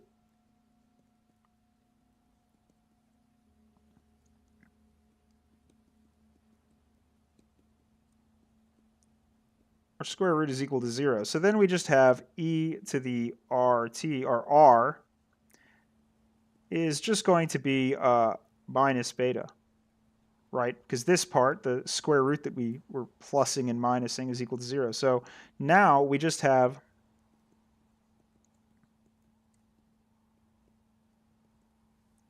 so we can see here what's going to happen is regardless of what our initial position is,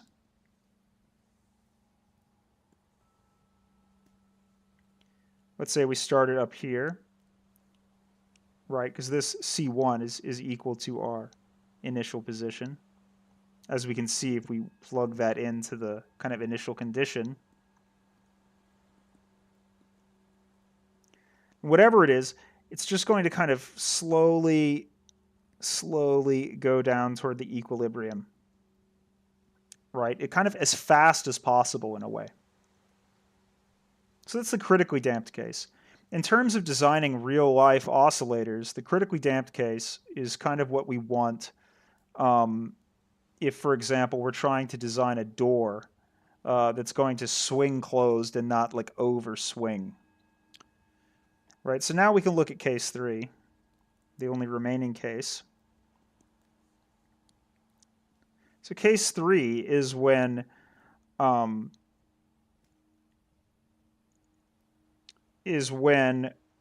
omega is greater than beta. Let me make sure I haven't no, yeah, I've reversed this. compared to what we had. Right, we had beta squared minus omega squared. My mistake. So this case is when omega is less than beta. So this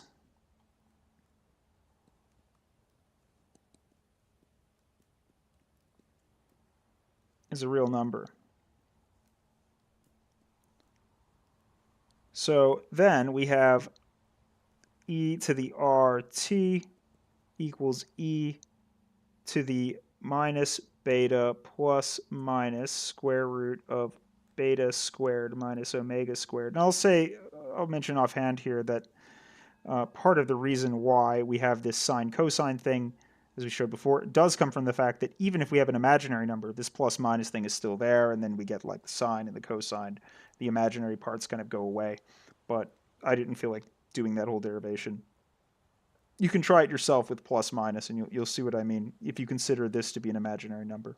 But in any case, now all of these are real numbers. So really, this is going to be equal to e to the minus beta t times c1 e to the square root beta squared minus omega squared plus c2 e to the minus square root beta squared minus omega squared. So this is all three of these are real numbers. So in this case, basically we have this kind of perfect critical damping, this e to the minus beta t, but it's kind of fluctuating now based on our initial position and our initial velocity here. And so this will also just return asymptotically to 0, but it'll do it a little bit more slowly than it would in the critically damped case, because basically I should say this third case is called overdamped. Because basically we've got like this positive exponential term that's sort of fighting back depending on what our initial position and velocity are. So it's only in the first case when omega is greater than beta that we actually do have like this underdamped oscillator where we have actual oscillations. We can see in both other cases there is no oscillation. There's no cosine or sine. There are no periodic functions in our solution at all, really. So now we can talk about resonant frequencies. So we could say that natural frequency omega that we found in the simple harmonic oscillator is like a sort of resonant frequency for that oscillator. But if we aren't driving it, it's kind of hard to say if that really matters or has any meaning to us. We could think that it's sort of resonant all the time. But really resonance is a phenomenon that comes from interaction. So now we can say that the underdamped oscillator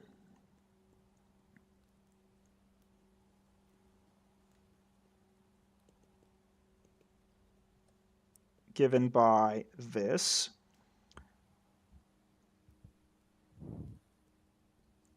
Oh, sorry, chat. Did you a grill emergency? It was a grill, yeah. It wasn't on fire. It was actually new and needed to come out of a truck, but it weighed about 300 pounds, so I was needed to. You're the guy for the job. Assist and orchestrate with that, yeah. Well, all I talked about while you're gone are the less interesting cases of the critically damped and overdamped oscillator, which is basically where the thing in that square root is either 0 or a real number. In which case just like my subwoofers. We get no oscillatory behavior. They want to return to equilibrium, right away. Critically damped will return as fast as possible, and overdamped kind of returns more slowly. This is like when you stretch out a rubber band and then release it, right? Yeah. Yeah, or like a great example of a critically damped oscillator is like a door that's on one of those things. You want that to be critically damped because it means air spring. Yeah, the air spring. It'll go to being closed as quickly as possible without like overswinging or taking longer than it needs to. Right. If it's significantly over damped, then the door will take forever to close. Like it will You're just talking like, about air springs, like the ones that go like that. yeah, I guess like those things, the door with the like lever mechanism on top that, Yeah, uh, it's an air spring. yeah. Not all of them make the cool noise though. Some of them are quieter now. It's a little, you know, the kind Yeah. I'm talking about, like the cylinder ones that Yeah, they made the go, cool noise. Yeah, yeah, yeah. yeah. So to talk about resonance, we really have to look at an underdamped oscillator because otherwise nothing's oscillating. Yep. So we can say that we have this new frequency, omega 1, which is exactly equal to this beta squared minus omega squared, where this omega squared is like the natural frequency of our undamped harmonic oscillator, if you see what I mean. Hold on, say that again. So we had our normal harmonic oscillator, right? Which Yeah, had a undamped, which had this like natural frequency omega. That's just like the yeah, frequency that it oscillates at. Because when we found that solution, we get like cosine omega t plus sine omega t with some initial conditions corresponding to like initial velocity and position, right? But it's sure, going to yeah. move at that frequency omega no matter what those values are. Those just determine the amplitude and kind of the phase. Um, but when we apply damping, assuming that it's underdamped and we actually do get some oscillation, really the frequency that it's going to oscillate at is going to be a little bit different.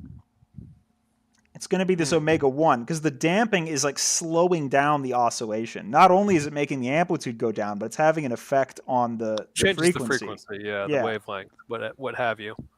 So now we have this like omega 1. This is really like the natural frequency of our damped oscillator, our underdamped oscillator. We're just at 2 hours, FYI. I don't know if you're, because like if you're using this as like a bit of a lecture practice too. I know how easy it is to get lost in the course of time. I do It it is all the very time. easy. I'm geo talking, so I think we can stop pretty soon. I just wanted to talk about the case of resonance in a really simple case so you can see what's going on. mm-hmm. And this is the really like simplest form of resonance. So this is a driven damped harmonic oscillator. And the kind of driven because we're going to be applying a driving force to it. And it's going to look just like this, just like the one that we've been looking at. But now, instead of equals 0, we have something else over here. Some function of t. So this is like our driving force, whatever this is. This is like adding more energy to the system because you can almost think of this in terms of energy. The right-hand side equaling Your clock 0, spring. you're like This at is your equilibrium. This is kind of just doing its yeah. thing. Yeah, this is your clock spring, exactly. This is your main spring. This is for lasers. This is your pump. This is whatever. Well, maybe the pump thing's a little different. It's kind of a The parametric pump thing's a oscillator. little different, yeah, because that just triggers the population inversion. It doesn't really. Never mind. Keep going. Yeah, we'll get to that. We'll get to that. So the point is, this is now no longer an autonomous differential equation. We have something on the right-hand side that actually depends on t. But the thing is, in such a case, we basically are going to have two solutions. So one I'll call the kind of complementary solution. I'm not exactly sure why we call it that, but we do.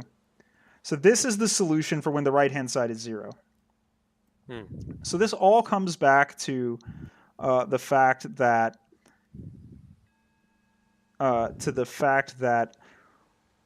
if you have multiple solutions to a differential equation, you can add them together, right? Well, this is the solution that we know comes out to 0. So surely, whatever solution comes out to f of t, whatever that is, we can add this to it, and it'll still be a solution because this just comes out to 0 in our differential equation. Yeah, and you can add 0 to anything, just like your algebra teacher taught you. Exactly. That is true. It's always safe. Then we have the kind of particular solution.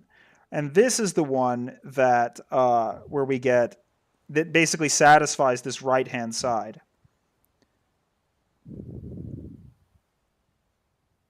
Oh, there should be p's here and there. So then our general solution is going to be this particular solution plus our complementary solution.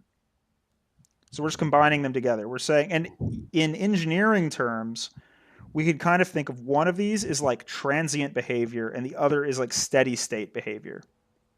Right. Right? One, the solution that we have for the autonomous case when the right hand side is 0, that's like our transient behavior. That's the system just trying to return to equilibrium, right? But then this one where the right hand side is equal to this new force, that's like our steady state solution because this force is going to continue to be applied forever. So whatever that's doing to the thing, that's what it's going to do forever after the kind of initial transient part wears off and goes to 0, because we know it will. We know it will. If it's underdamped, we know that it will eventually asymptotically go to 0. Right. So this is like the transient. The other part is the steady state. That's more of like the physics engineering way of So looking at so it. the a driven oscillator is basically like you said. It's a combination of those two things because without the driving force, it would go to 0 due to the dampening effect. But with no dampening effect, it would be that perfect undamped harmonic oscillator, right? Yeah. And that kind of just the the undamped harmonic oscillator, you can kind of imagine, right? Like, okay, with no driving force, Yeah, no it friction it losses, no it hysteresis. has it has kind of like steady state behavior forever. The transient and the steady state are the same. It's the same It's thing. just Yeah, doing its thing for all eternity. And if you were to add a driving force to it, it would just blow up to infinity because it would there's just nothing to slow increase it in down. amplitude forever. Yeah. Yeah. And so in a way, there wouldn't really be steady state behavior. It kind of Yep. would just keep growing and growing.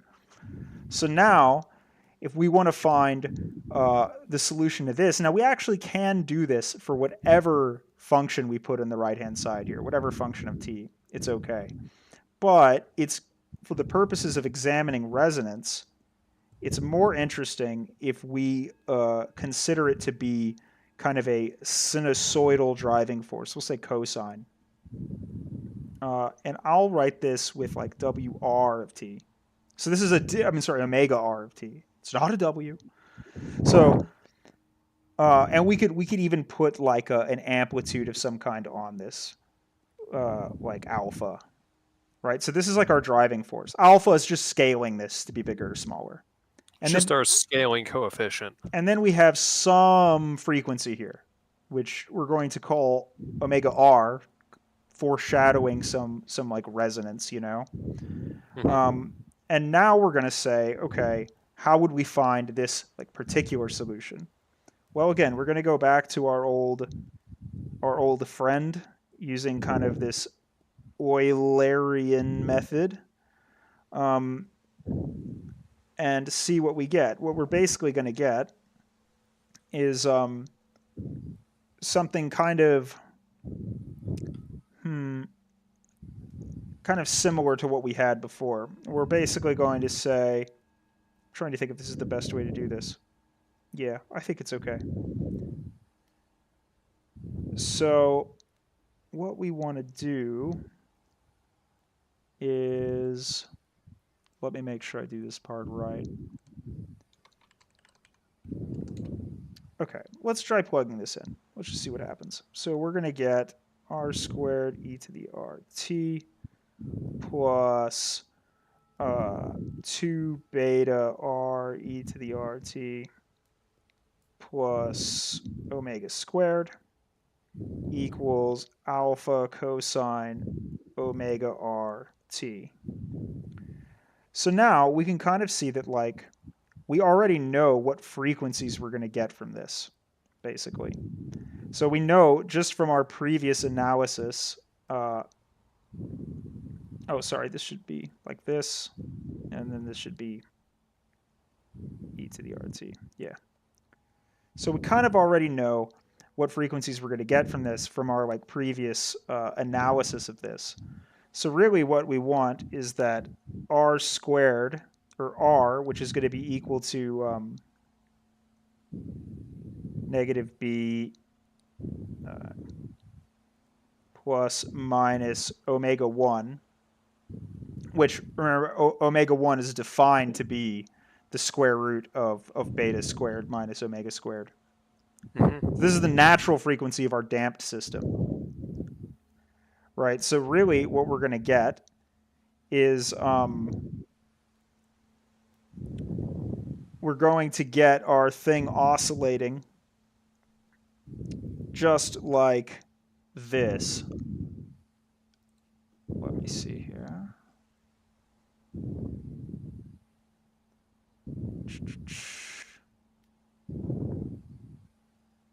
Yeah, okay. So really, okay, I take it back. Here's what we're going to do. We're going to use a different method. So this is called the method of undetermined coefficients. Okay. So basically what we're going to do, we know, because here's the thing. If we want it to be equal to this right-hand side, it's going to have to include this omega r in there. Otherwise, there's no way that we're going to sort of get that. So now we're going to do this. We don't know what these a and b are. We're going to solve for them, actually.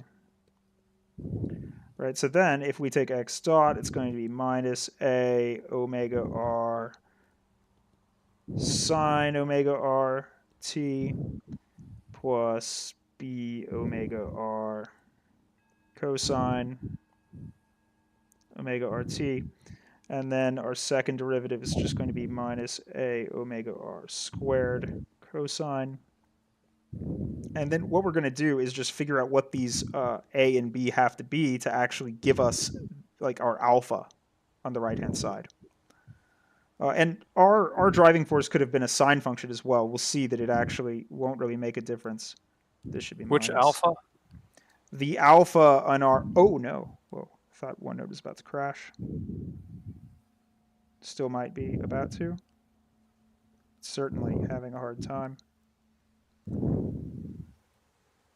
Oh, I see. Yeah. The alpha coefficient for alpha cosine omega RT. Omega sub RT. Yes. Which is kind of just the amplitude of our driving force. And we'll actually see that hardly matters. That alpha can be extremely small, and we'll still get a resonance explosion, which is kind of interesting to see. Yeah, this is like, the soldiers walking across the bridge to make it collapse. Oh yeah. It's pretty serious stuff. That actually happened, Really? I believe so, yeah. I think there was, or it was a near miss, one of the two. There was some French thing where that almost happened. So we'll see that a lot of these things are going to cancel, but now I'm just plugging these all into our equation. So now we've got 2 beta times x dot, so that's going to be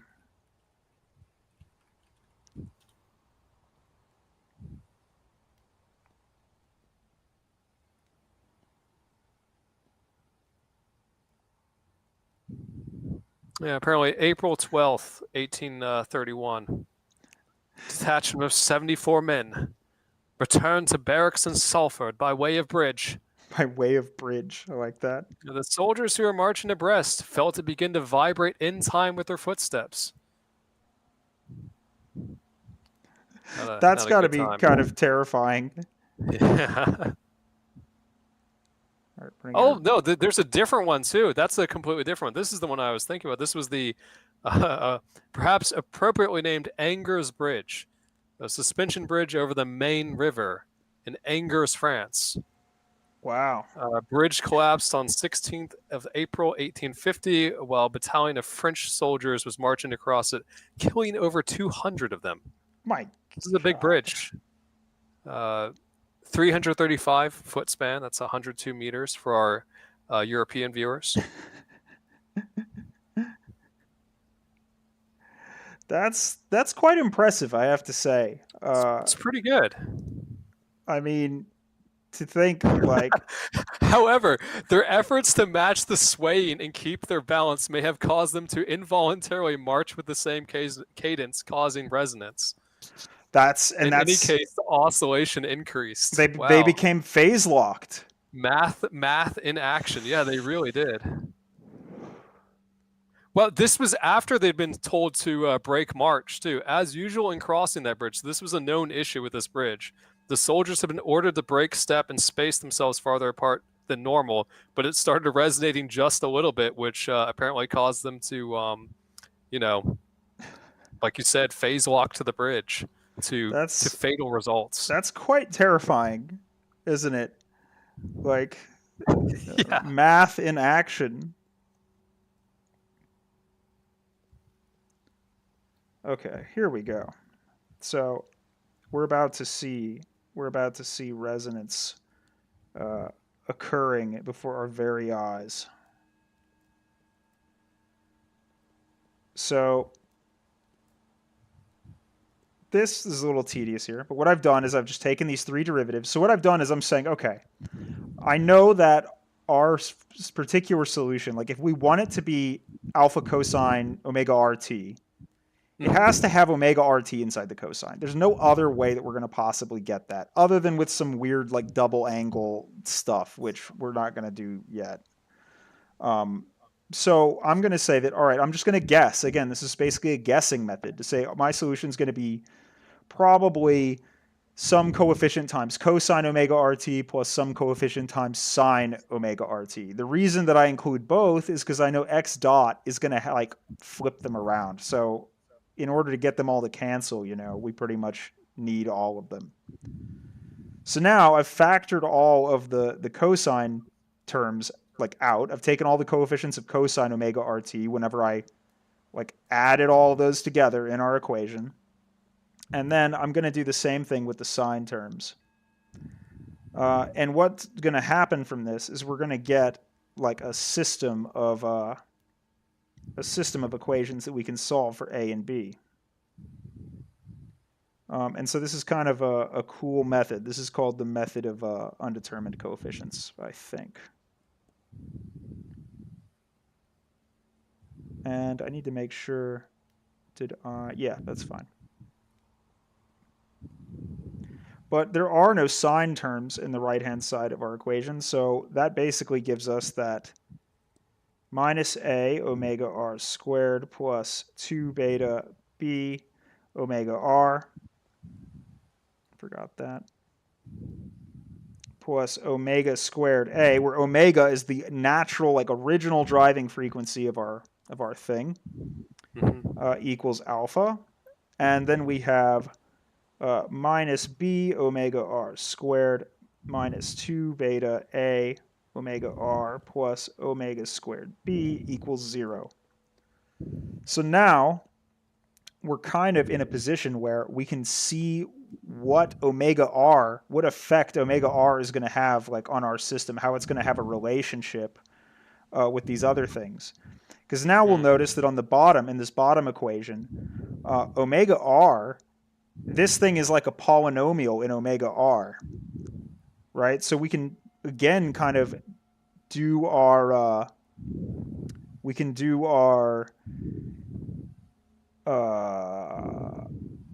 quadratic formula thing. Yeah. And figure something out. Because if we can really just solve for b or anything like that, we're pretty much set. There. Yeah. So what we can say in the top, we already know that like if we take this as a polynomial in omega r, let's see, how do we want to approach this? We can say omega r equals minus 2 beta b plus minus square root of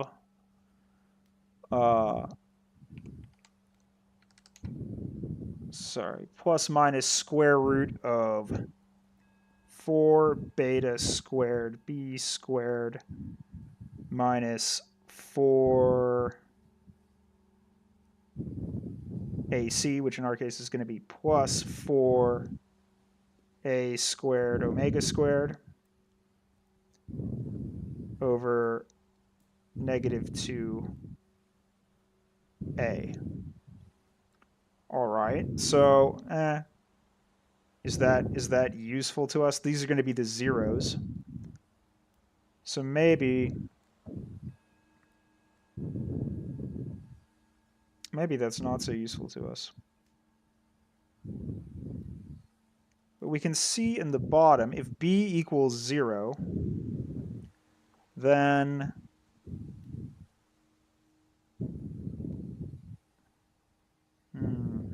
how do we want to solve this?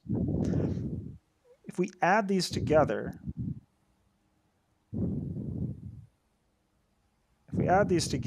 then we should get polynomials in each, like where we could basically say we've got negative a omega r squared minus 2 beta a omega r plus omega squared a. And this we know that we can factor into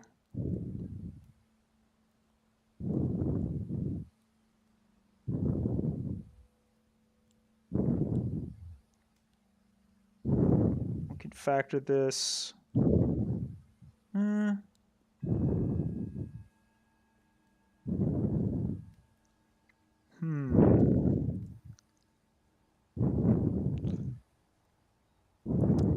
Well, we know that this needs to be true for all t. So does that help us? We could then say that t equals pi. You're losing them, Casey. I am. I'm losing track here. Viewer count is plummeting. Oh no. Oh no. I'm losing subscribers. Well, so basically we need to find these values of b and a, right? So for the bottom one, we don't want both of them to be 0. For the bottom one,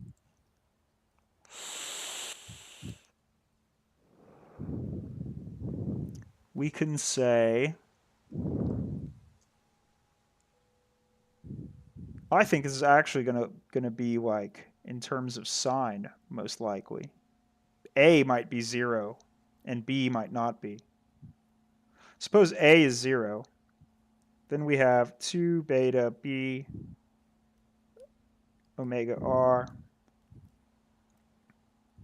equals alpha. And on the bottom we have minus beta omega R squared plus omega squared B equals 0. I think this is probably achievable, because then I can say on the top, I'll say that B equals alpha over 2 beta omega R. And then on the bottom, I can plug that in. We get minus beta omega R squared plus omega squared alpha over 2 beta omega R equals 0. So then we're going to get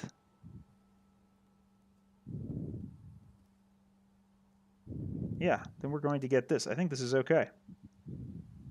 I think this is fine, because then we can solve this bottom one for 0. This will give us omega squared over alpha times alpha over 2 beta omega r equals beta omega r squared. So then we have this relationship between the damping force and our amplitude and our natural frequency. And that's going to determine basically the coefficient of our oscillator.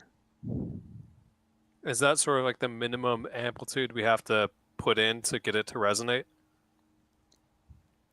So let's write this out now with what we have. So then we have that our particular solution is going to be alpha over 2 beta omega r sine omega r t.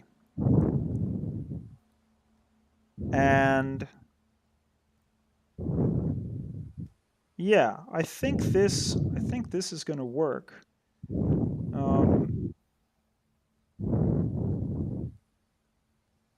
Because yeah, and then we can rewrite this. Right. So this is our particular solution that's going to give us that driving force.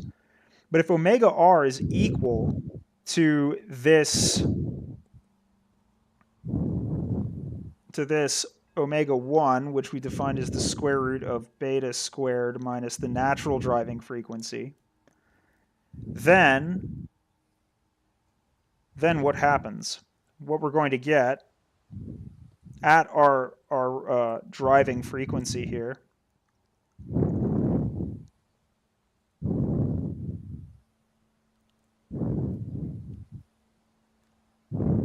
to beta omega 1, I believe something quite bad will happen. So we plug this in. We're going to get alpha over 2 beta cosine omega 1. And then we take the second derivative, and we're going to get alpha omega 1 over 2 beta negative. So let's see what happens whenever we plug this into our equation. So x double prime of p, there's nothing multiplied by that.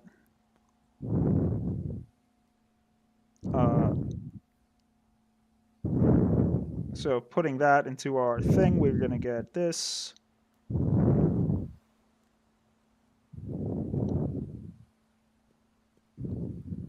Plus 2 beta times x dot, so that's just going to give us alpha cosine omega 1t plus omega squared alpha over 2 beta omega 1.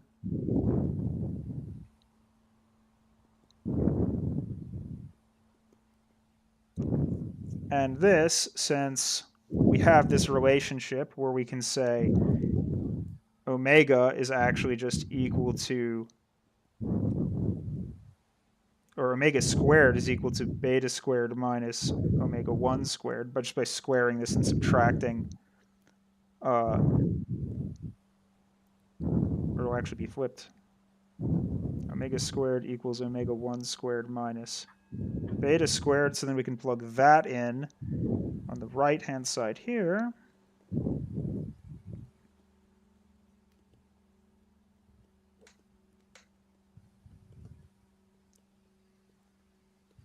So then this thing at the end and this thing at the beginning should cancel. And indeed, I think they will. Because here we're going to get omega 1 squared minus beta squared alpha over 2 beta omega 1. If we multiply this out,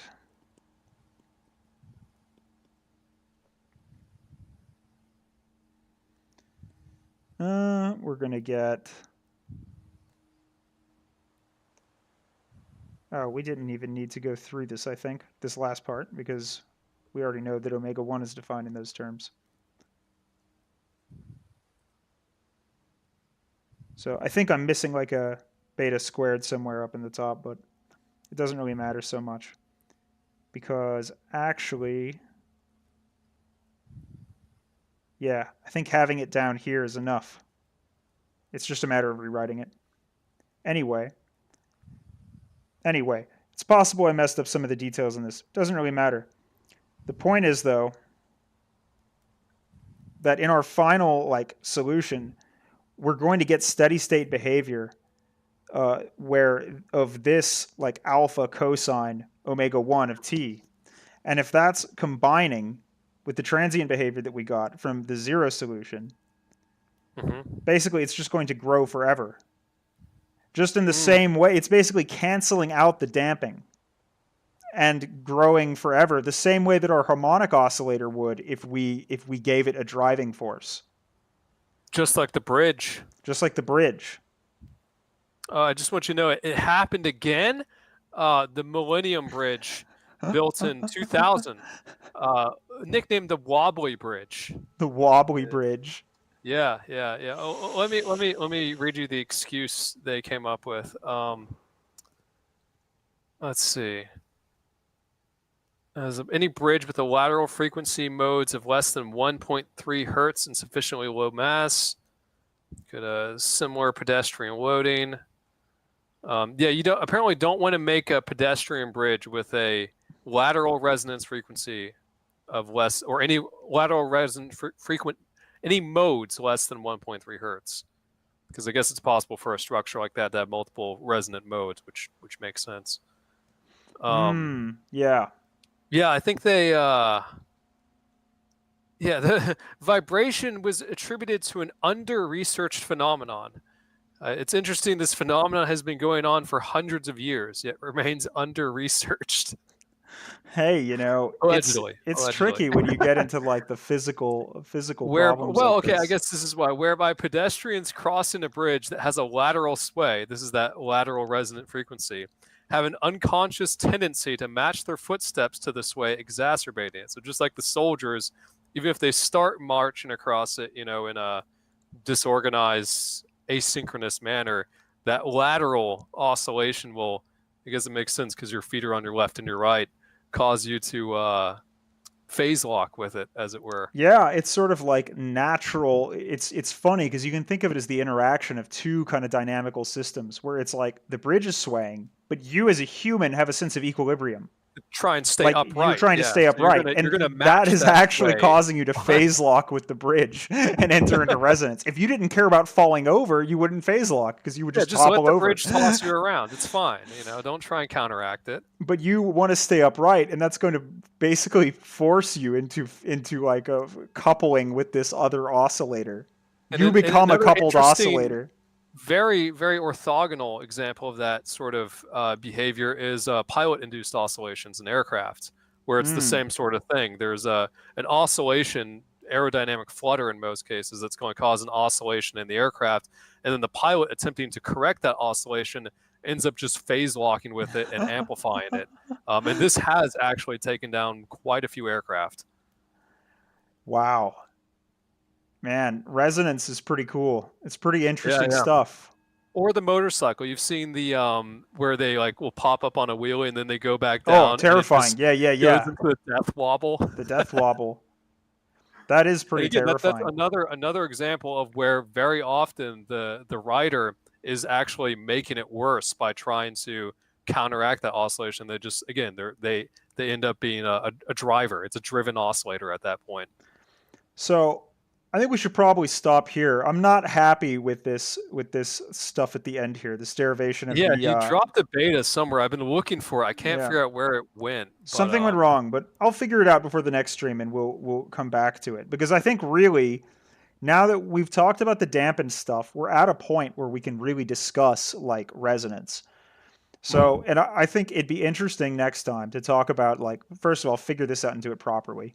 Second of yeah. all, look at other forms of resonance, things like phase locking, like with coupled oscillators, Hmm. things like parametric oscillation, and I think both of those together are basically like the starting point for looking at like laser optics. Lasers, yeah, lasers are the final boss of resonators, I think. Because lasers can take the form of both. They can take the form of a coupled oscillator, and they They can take the absolutely form can, of yeah. a parametric oscillator. We are They even, basically Casey, I'll let you in some laser facts that yeah. you Tell me. probably already know. They even have things called mode locked lasers, where they are locked to a single resonant mode. Normally, the sort of beam output of a laser is going to be Gaussian, Mm-hmm. so it's going to be a Gaussian distribution. But for many applications, you want a laser that has a very very narrow, I believe the term is a line width. So basically, as a non-Gaussian output beam. And so, there's many ways you can do that, or several ways you can do that. One of them is mode locking the laser to a Wow. single I'm specific resonant mode. I've just looked this up, and there's a truly beautiful GIF of this, and I'm wondering if I can copy paste it Oh, into really? OneNote Yeah, if it'll work. I'd be interested in seeing that. I wonder how you make a GIF for a mode locked laser. Okay, it doesn't want to play, but I will find it and embed it next time because I think like we can basically start talking about that stuff, and we can get into like yeah, we can get into lasers next time for sure. Well, all right, I Um, think this is a good stream. Thanks yeah. to all of our viewers for tuning in. We hope to I'll see you. We hope to see you next stream as well. yeah, yeah. Don't be a stranger.